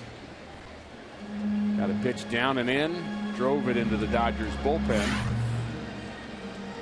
And he had been 2 for his last 17 before that home run. Just saw where former Cardinal Eduardo Sanchez has been recalled by the Cubs. They put a couple people on the disabled list, and Sanchez, a couple years ago, we thought was going to be one of those bright young stars we'd see around here for a long time, but some arm issues. So good to see him getting called back up. Still young. Yeah, very young. I would say we've seen some Cardinals rookies really impress this year. Guys coming right out of the gate pitch well. Tyler Lyons, John Gast, we mentioned, Michael Wacha, and so many kind of good moments. But I would say Eduardo Sanchez, none more electric than him when he first came to the big leagues in terms of how nasty his stuff was and how unhittable his slider was. And he just wasn't able to kind of repeat all of that for a long enough period of time. And you mentioned the injury. You know, I think we'll say this. You know, a lot of people see that same thing out of Carlos Martinez, very electric. But I think Sanchez stuff was better when we first saw it. Definitely his breaking ball. Yeah. And we're happy that he's back in the big leagues, and we're happy with Carlos Martinez. You bet. And we're hoping for good news on Martinez tomorrow. We mentioned the cramp that he had in his pitching hand. Good news on Shelby Miller, in case you missed it, as he seems to be on the way to recovery, and a quick recovery after being hit here last night by a line drive.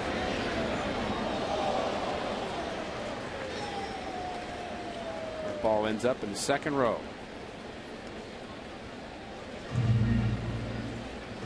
Funny how sometimes you see that ball land and everything, and then everybody 5 minutes later is still looking for it.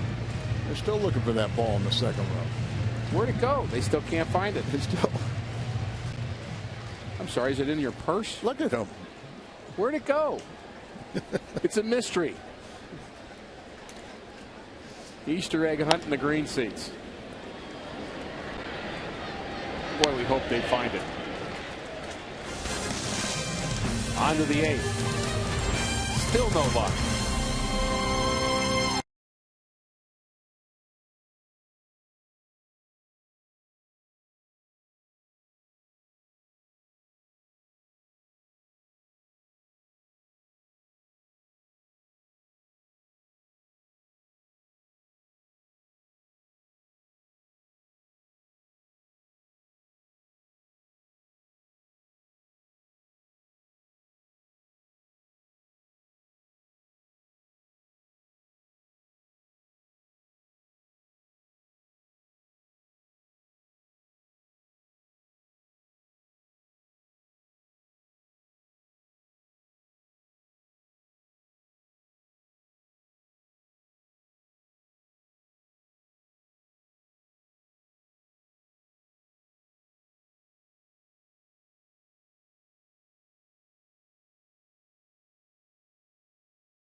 Let's go to Pat Paris in our studio with this Bommarito Sports Update. Pat?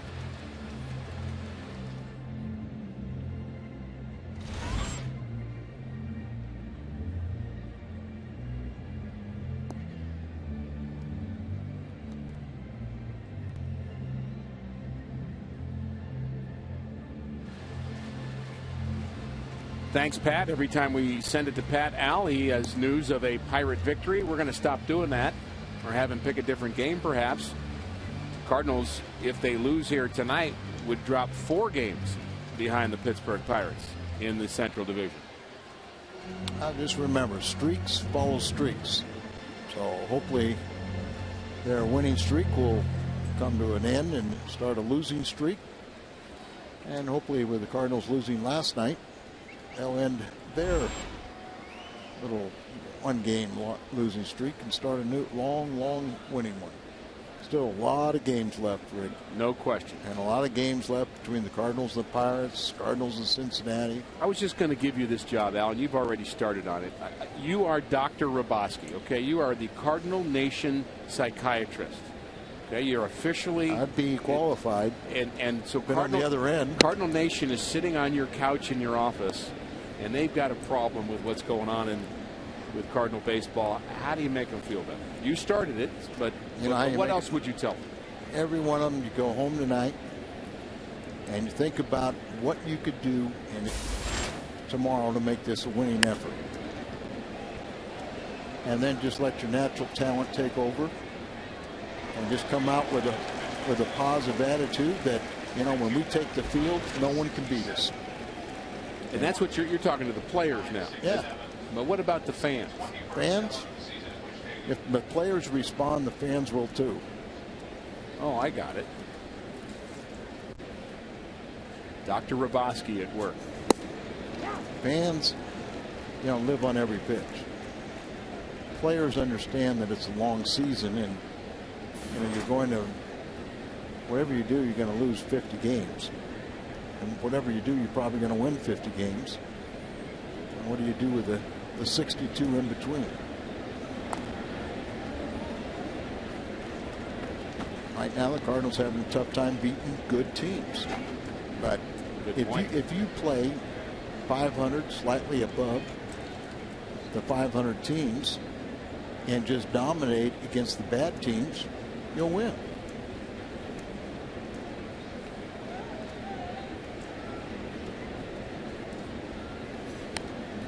Then if you get into the playoffs by virtue of beating the bad teams, the problem there is there aren't any bad teams in the playoffs. Well, yeah, and people say, well, the teams beat to go to the playoffs, but not to win it. Well, baloney. Look at 2006, 2011. those teams just got hot at the right time and played good baseball and beat good teams because they were better at that time. Hard hit to right, but Beltran eyes it and has it. And then we saw the 2004 ball club, which was the best team, and I heard, Jim Edmonds say yesterday that it was the best team that he was ever on by far, and it gets smoked and gets shut out in the World Series. Since the All-Star game, the Dodgers at 16-3. 4 teams actually playing very good, including the Tigers, the Braves, and the Royals.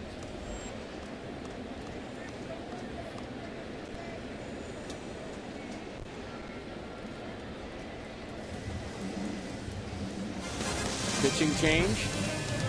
Michael Blasek. It's his turn.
Of the St. Louis Cardinals and may not be reproduced or retransmitted in any form. And the accounts and descriptions of this game may not be disseminated without the express written consent of the St. Louis Cardinals.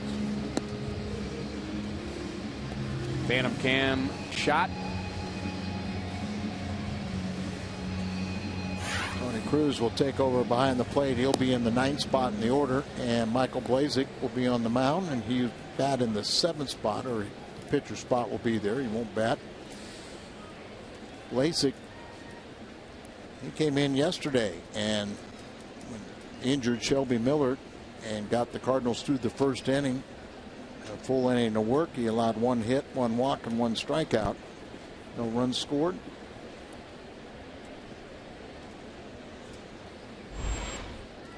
A.J. Ellis, the big hit in this game. Batting with 1 out for the Dodgers in the 8th inning against Blasek, and takes a high strike. 21st sellout of the season for St. Louis. 42,567 here tonight. Very nice crowd. Beautiful evening for baseball. We wouldn't want to send them home disappointed, would we? And like when school was out every night, didn't matter who the opponent was, whether it was a Monday or Tuesday, Wednesday night, or here Thursday night against a good opponent, they're sellouts.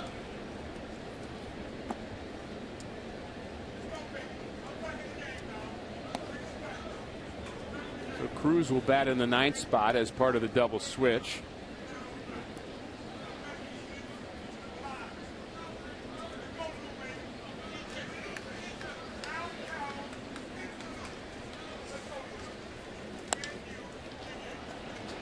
Ball hit into center field by Ellis, his 2nd hit of the night.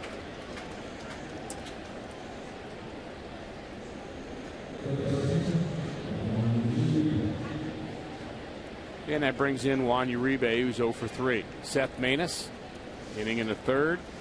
very, very good. Sam Freeman, inning and a third, also very good.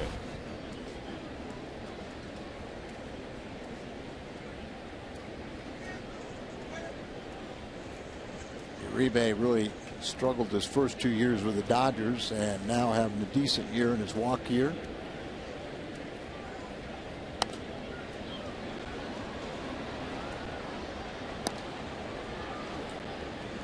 Oh for 4 in this series, or at least 0 for at the end here, because he did pinch hit last night, was 0 for 1 and 0 for 3 tonight. Alan, you'll be glad to hear that at least one of the patients in Cardinals Nation is healed. Has been healed. Raquel tweets that Dr. Raboski has helped ease my worries. Thank you. Just thought I'd let you know. Jay has it, out number 2. Dr. Raboski has a good ring to it. Last night I was Chubosky, which I liked, by the way. I know you did. I want that. You kind of rolled with that, didn't you? My photograph.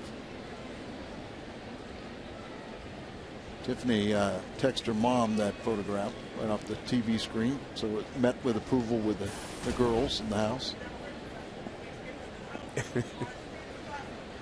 Oh. Which doesn't really matter, does it? It met with the approval of the folks in the truck, which I think is all that really matters. Oh, really? Oh, yeah. They were a little. You didn't hear what they said before. In my ear. Hey, it's just all in fun. Don't worry about it. You know, just go with the punches. And I liked it. They were afraid of you. Should be.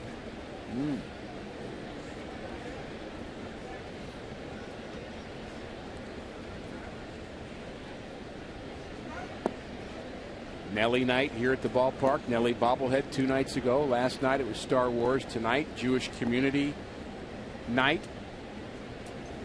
Plenty of theme nights here at the ballpark.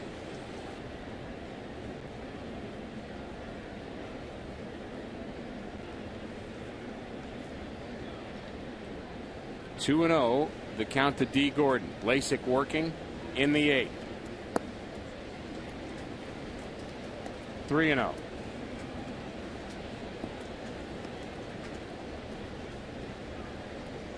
Another young man, young Cardinal reliever that's got a real big arm and got a good breaking ball.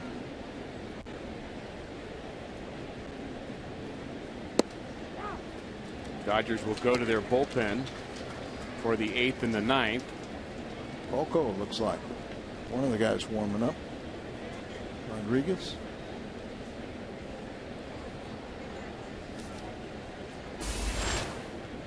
Paco. He's been tough, hasn't he? Yes, he has. Very impressed. 2-out walk. You don't like those. To D. Gordon.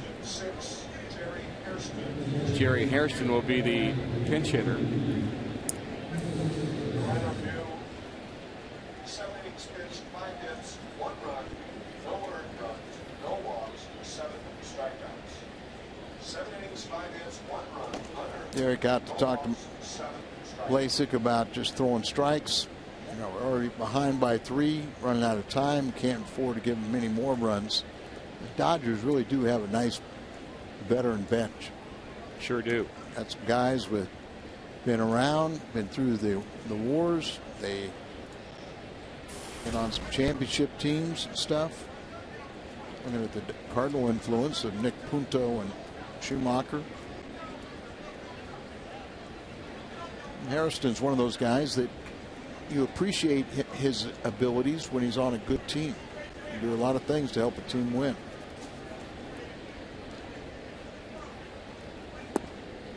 Waves at a breaking pitch from Lasik. 5 for 24 as a pinch hitter. But you know, you look at the contributions where he can play several different defensive positions, go in and do a good job. You know, maybe the numbers are never overpowering, but those guys come through in the clutch and really help you win ball games when you need them.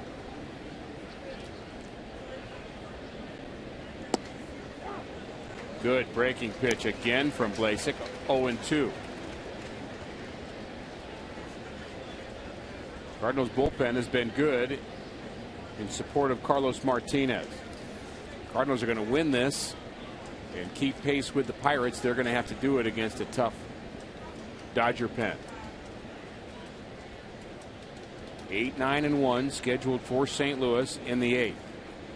Harrison's hit over 300 against the Cardinals with 5 home runs.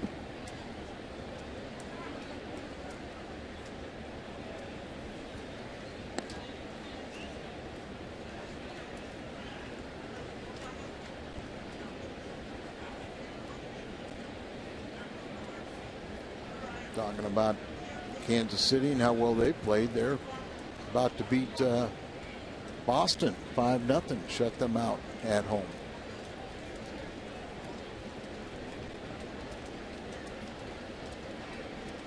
Bruce Chen pitching in that game, veteran for Kansas City. There's a fastball, and he was waiting on that. And as good pinch hitters often do, good swing at a fastball. Even though Blasek could start him off with a good curveballs, he was still looking for that dead red and had a good swing. That's the smart approach these guys have. You know it's a tough role, pinch hitting, but they go up there looking for that fastball and know that at some point they'll probably get it. Base hit up the middle for Hairston. Jay on the move, and he's not going to throw home. No chance to get A.J. Ellis. And how about D. Gordon? 5-1. How about D. Gordon on the little ball hit to center field? So you got the catcher A.J. Ellis. He's running. He knows he can 2 outs. He can just put his head down and come on home. So there's no play there. But D. Gordon, we know he's got the great speed. Play right in front of him, and John Jay can't even make a throw.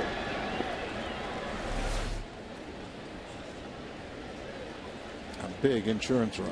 You bet.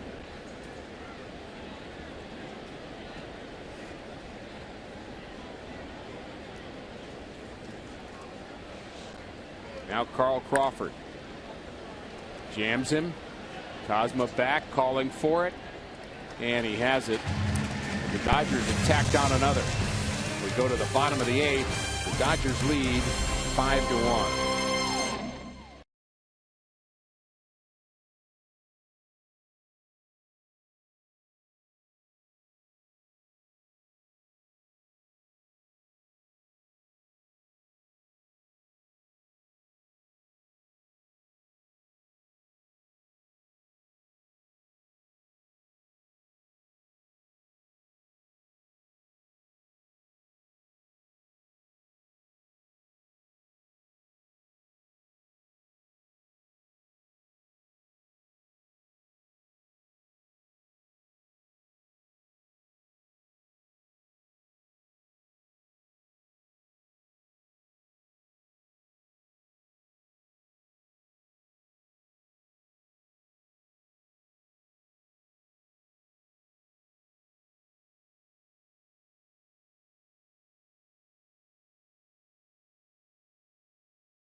Ball, it has not been their night.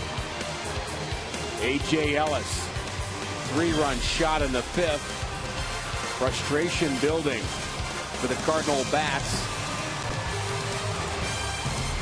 As The Dodger pitching staff has done a very nice job in this series. Dodgers have out hit the Cardinals 9-5. Each team with an error. Huge crowd on hand here tonight, but they have not seen much Cardinal offense. And Paco Rodriguez is our Chevy call to the bullpen. And unorthodox delivery and all, he has been very, very tough on Cardinal hitters and really all of baseball. But the Rally Caps are in full force. 56th appearance for Paco.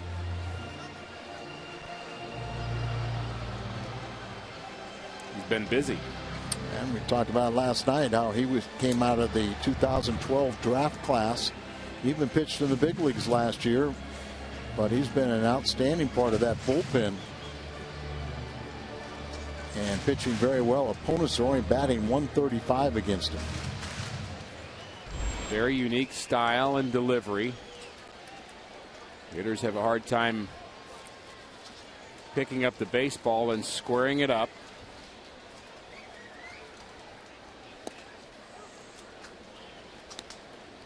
You always talk about, Al, the kind of the figure eight that you make with your arm when you kind of drop the ball out of your glove and it goes down, back, up, and then down again. It's kind of make a big circle. Well, he kind of shortcuts that circle, doesn't he? He just brings it straight back. And then he holds it for a split second. It almost looks like his body's moving forward, but his hand is suspended back behind him, and then all of a sudden it comes forward with great force.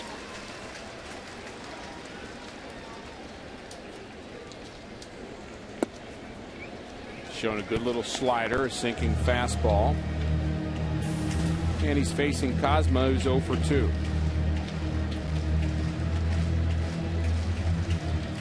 Average dipping to 233 for Pete.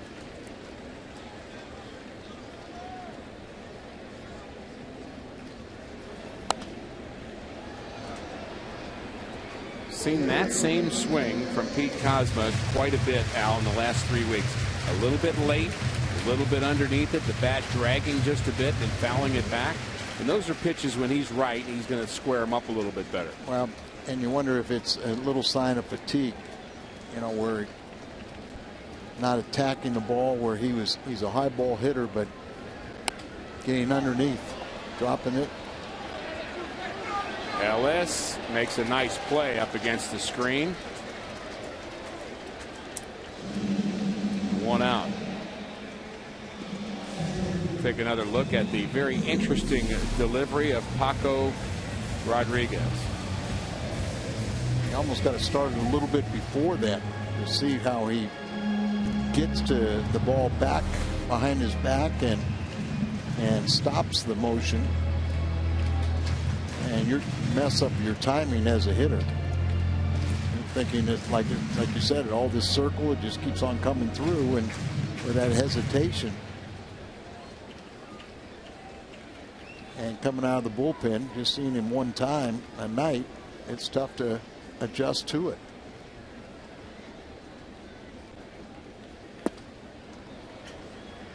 Again, he has that very short, quick slider to go along with his fastball, and hitters can't really pick it up. He really has a tight spin on it.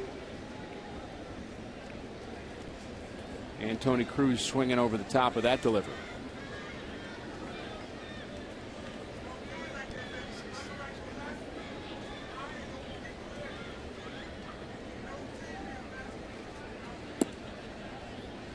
Slider again. It's a little off the plate.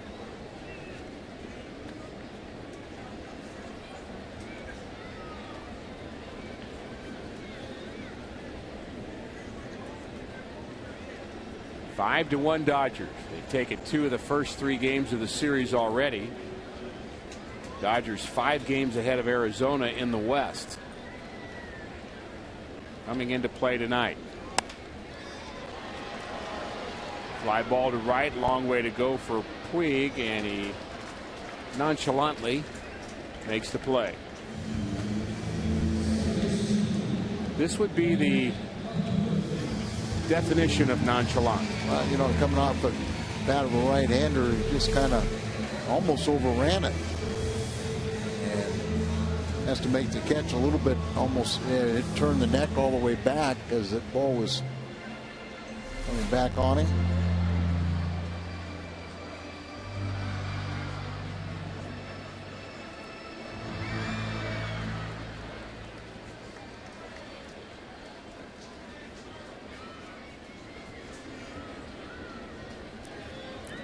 One thing we have seen from Puig is let's call it a style that some would like and some would not.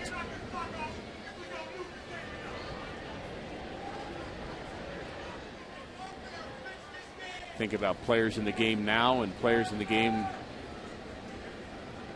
in the past, Al, that have been like that, where they just kind of play very loosely and kind of annoy people in some ways and certainly build fans in others. Bryce Harper would be like that, maybe in that category with the Nationals, or some that have not liked his style. But you know what? It just, as good as this game is, it just proves that it still needs a little bit more, I guess, flair and theatrics, something to just kind of, whether you like it or not. 2-out hit for Carpenter against the tough left-hander. Another multi-hit game for Carpenter. It's the National League in that department. Do you think it'd be fair to say, Al, that the flair of a player and their personality, as we look at the swing of Carpenter one more time, you mentioned his second hit of the night. It's the ball out in front of him, drives it. But is that sometimes just really a byproduct of the natural personality of the player? Yeah, I think it is. And how many times does a player come up and try to keep that, personality under wraps and not have success? And then all of a sudden, once he starts being himself, things change a little bit. He finds his level of comfort, and either you like it or you don't. But if you produce, they'll find a place for you. Guys I bring up all the time, but can you imagine Rex Hudler being told by a coach, we need you to play exactly like J.D. Drew and Colby Rasmus? I don't think he could have done it. Or if you say to J.D. Drew, not like that. You say, J.D. Drew, we want you to play like Rex Hudler. And he couldn't do it either. He couldn't do it either. It's because that's not their personality. Ground ball left side. Force play at second. Retires Carpenter. We're going to the ninth.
Lewis coming up after the game on the post-game edition of Missouri Lottery Cardinals Live. Pat Paris and Jim Edmonds are at Lumiere Place. First big league start for Carlos Martinez. They'll look at where he ran into trouble. They'll break down the race for the NL Rookie of the Year, plus Mike Matheny's post-game comments. Kevin Segrist on to pitch for the Cardinals. We head back to the booth. and Rick and Al. Guys? Thanks, Jim. Top of the ninth. Good work all day. A lot of information from Jim talking to John Mozeliak in our pregame show. Our Chevy call to the bullpen is Kevin Segrist, but there'll be more on the postgame show about the status of Molina and Shelby Miller and others. But we appreciate Jim's hard work all day long getting those tidbits for us. Kevin Segrist, really good arm out of that Cardinal pen. Another good young pitcher. Well, and here's one of the rare times the Cardinals, without a September call-up, have 3 left-handers in the bullpen. And 3 good ones. You got the old veteran Randy Schote, but saw Sam Friedman, and now you're going to see Segrist and his really good arm.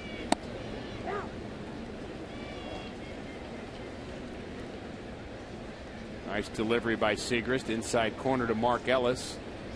He and Tony Cruz went to the same college, Palm Beach Community College. They were both signed by the same scout, played for the same coach, but didn't play together. There's a nice, long, smooth delivery, and at the end it just kind of jumps out of his hands, and you see guys reacting late a lot on Segrist. Just can't get the bat head out. Working inside to Ellis, who's 1 for 4. The other Ellis in the Dodgers lineup has been the bigger problem. A.J. Ellis scored twice, 3 RBIs. But here's an excellent defensive second baseman. Does a lot of good things for you.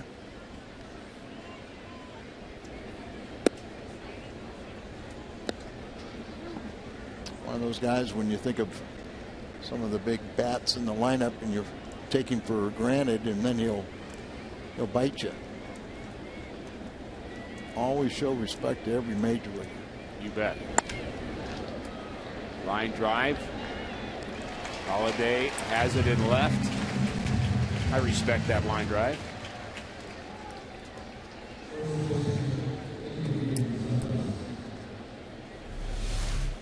See that long arm, see foot already planted. It's more your tall and fall versus your drop and drive. You know, you wouldn't have that leg planted, the front leg planted, if you were drop and drive. Stiff front leg, and with the idea of, and it's easy when you're like the height of Segrist, you can throw on a downward plane. Good look and how that front leg on the tall and fall motion becomes almost a fulcrum. Pitcher on top, throwing downhill, using it for leverage. Facing Adrian Gonzalez.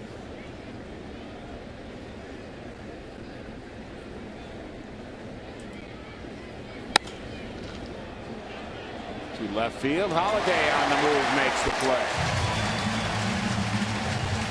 Very nice. A good jump on that ball. Good read. Came in on it, and a sliding catch. Nice play. Looked at the zone ratings of outfielders today, left fielders in the National League, and Matt Holliday's, some may be surprised to know, is a little bit higher than you'd think. I believe he was 5th. Ball hit hard to Holliday again, and that's out of his zone. And over his head and up against the wall. Puig headed for 3, and he is going to make it. He can run. That was impressive. They say he just raw skills. He'll run until they tag him out, or in this case, he's got the bag, the third base bag, to stop him. But this ball is just a rocket, just takes off and over the head. Holliday had no time to adjust, get back on that ball, and watch this. You guys put a clock on that. You know it's slow out of the box. Once he gets moving, he can put him down, pick him up, and put him down.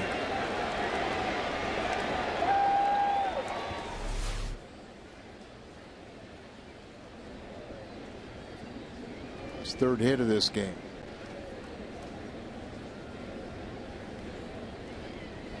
Andre Ethier, a good swing at the first delivery from Segrist.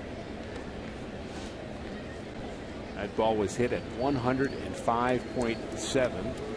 I'm not sure I recall one higher than that. Not this year.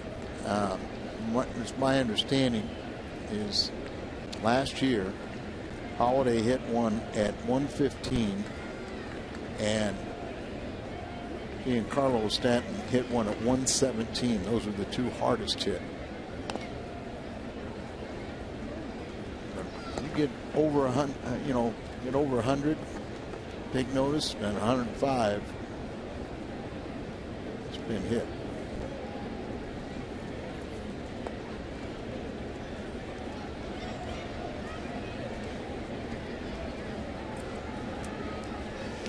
Zone ratings for left fielders. Soriano with the most, who's since been traded. Starling Marte second. Justin Upton third. And Matt Holliday fourth. Wow. Talking about these Dodgers on June 21st. The Dodgers were a season worst 12 games under 500. Since then, the club is the best record in baseball, 33-8. And without a comeback, it'll be 34-8. Cardinals with one more chance. Craig when we come back.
By Budweiser, the official beer of Major League Baseball. Great times are waiting. Grab some buds.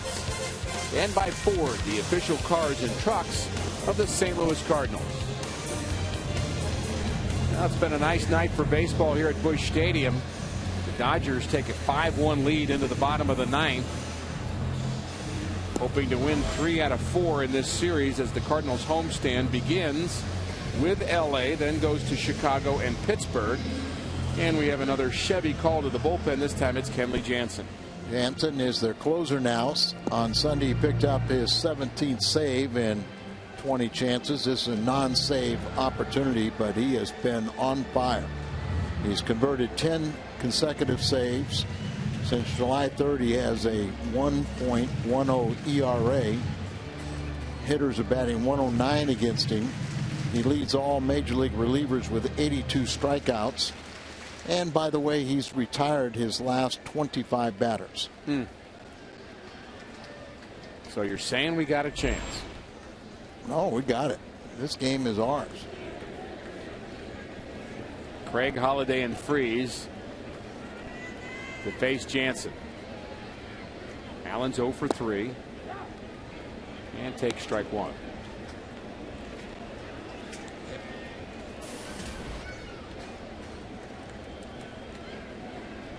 Jansen is 6'5", 260, 25 years of age, from Curacao.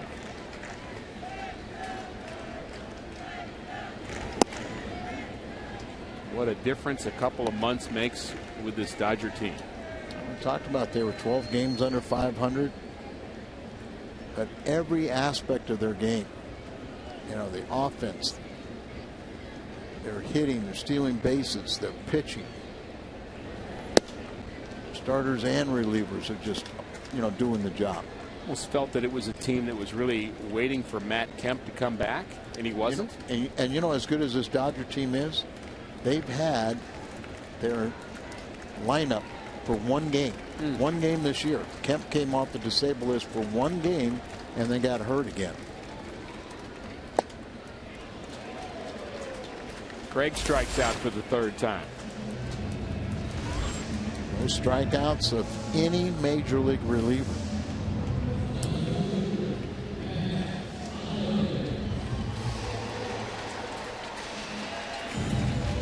Strikeouts for Jansen. Rosenthal on that list.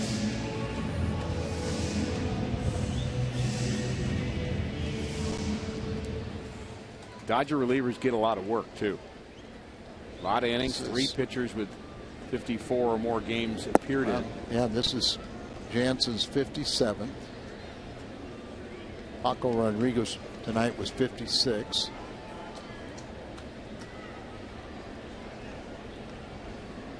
Belisario's got 57. So maybe down the stretch you wonder how those arms will stay fresh.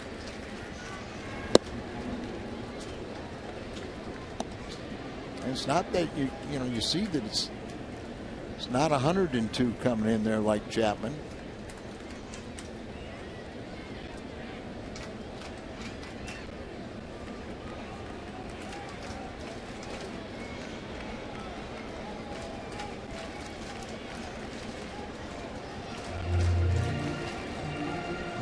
Developed a cutter.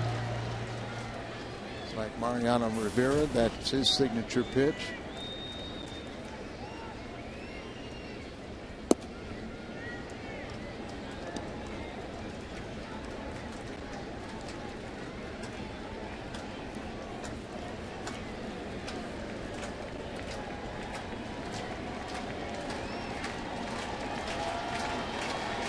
Two and one on Holiday. The crowd hoping for a miracle. I don't know if that 4 runs would be classified as a miracle. No. But the way Jansen is pitching, pretty close. Be very tough. Got to get 1 before you can get 5.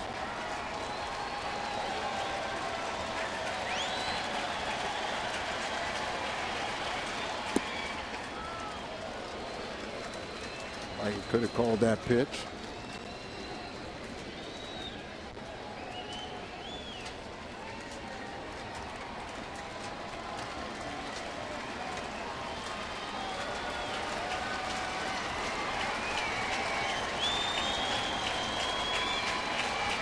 For 3-2. Fouled off. We'll do it again. Every pitch he's thrown has been a cutter.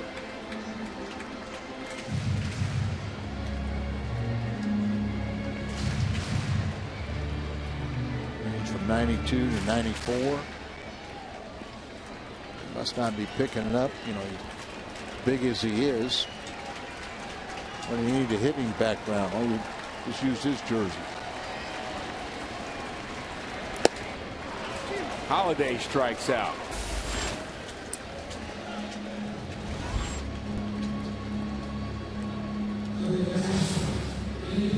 Our Budweiser player of the game, Hyunjin Ryu. 7 innings, no earned runs, 7 strikeouts, no walks. Dodger rookie left-hander looking to win his 11th game of the season to tie Shelby Miller. Among National League rookies, Cardinals really couldn't figure him out today. Pitched very well. Had a bad game in Chicago, but he got the win in that one. Good pitchers know how to win when they don't have their best stuff. In that game in Chicago, he gave up 11 hits, just over 5 innings. That only gave up 2 runs. David Freese, last hope for the Cardinals, fouls that one off, and Jansen just continues to throw that little cutter. Yeah. And I'm not going to call him Mariano Rivera, but they're kind of a similar thought where at the last second the ball just jumps away from right-handed batters and they're just not picking it up. It's late movement. It's not electrifying like like Chapman, but very effective.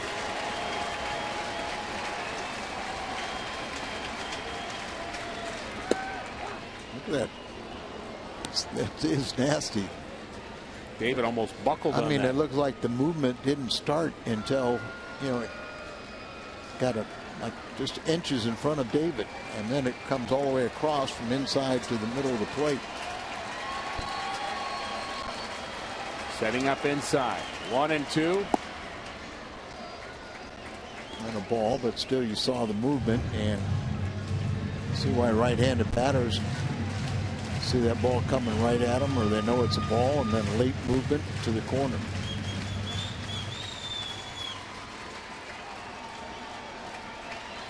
Dodgers are now unbeaten in 14 straight series, including this one. Base hit to center for David Freese. Keeps the Cardinals' hopes alive.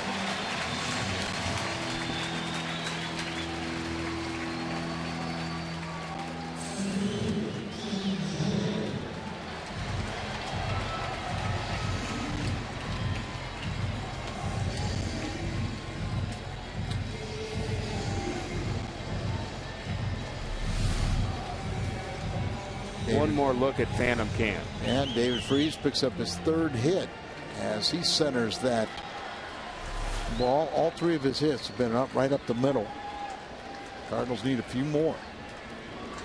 And we thank Fox for the Phantom Cam. We have certainly enjoyed those looks. Outstanding.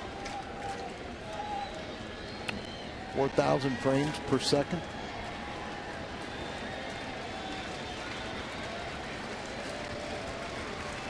John Jay. Freese takes second. No stolen base. Defensive indifference, fielder's indifference. I'm surprised some clubs just don't take that base when it's given to them, because it could, could get a. Might as well take it if you can. Yeah. And that's going to weigh. This game ends. A little tapper back to the pitcher Jansen. And the Cardinals have fallen flat here tonight. Just one run on 7 hits. They dropped the series 3-1 to the Dodgers, who are high flying right now in the National League West. Tonight's score 5-1. Ran into a tough streak where we were playing very good ball clubs, and Cardinals, to be honest, didn't fare very well against it. But tomorrow you got the Cubs come in town, but you have to make sure you don't play down to their level. So you got to play hard. Got to play hard. Cardinals will show up tomorrow, that's for sure. Pat Paris and Jim Edmonds will show up on the postgame show, and that's next.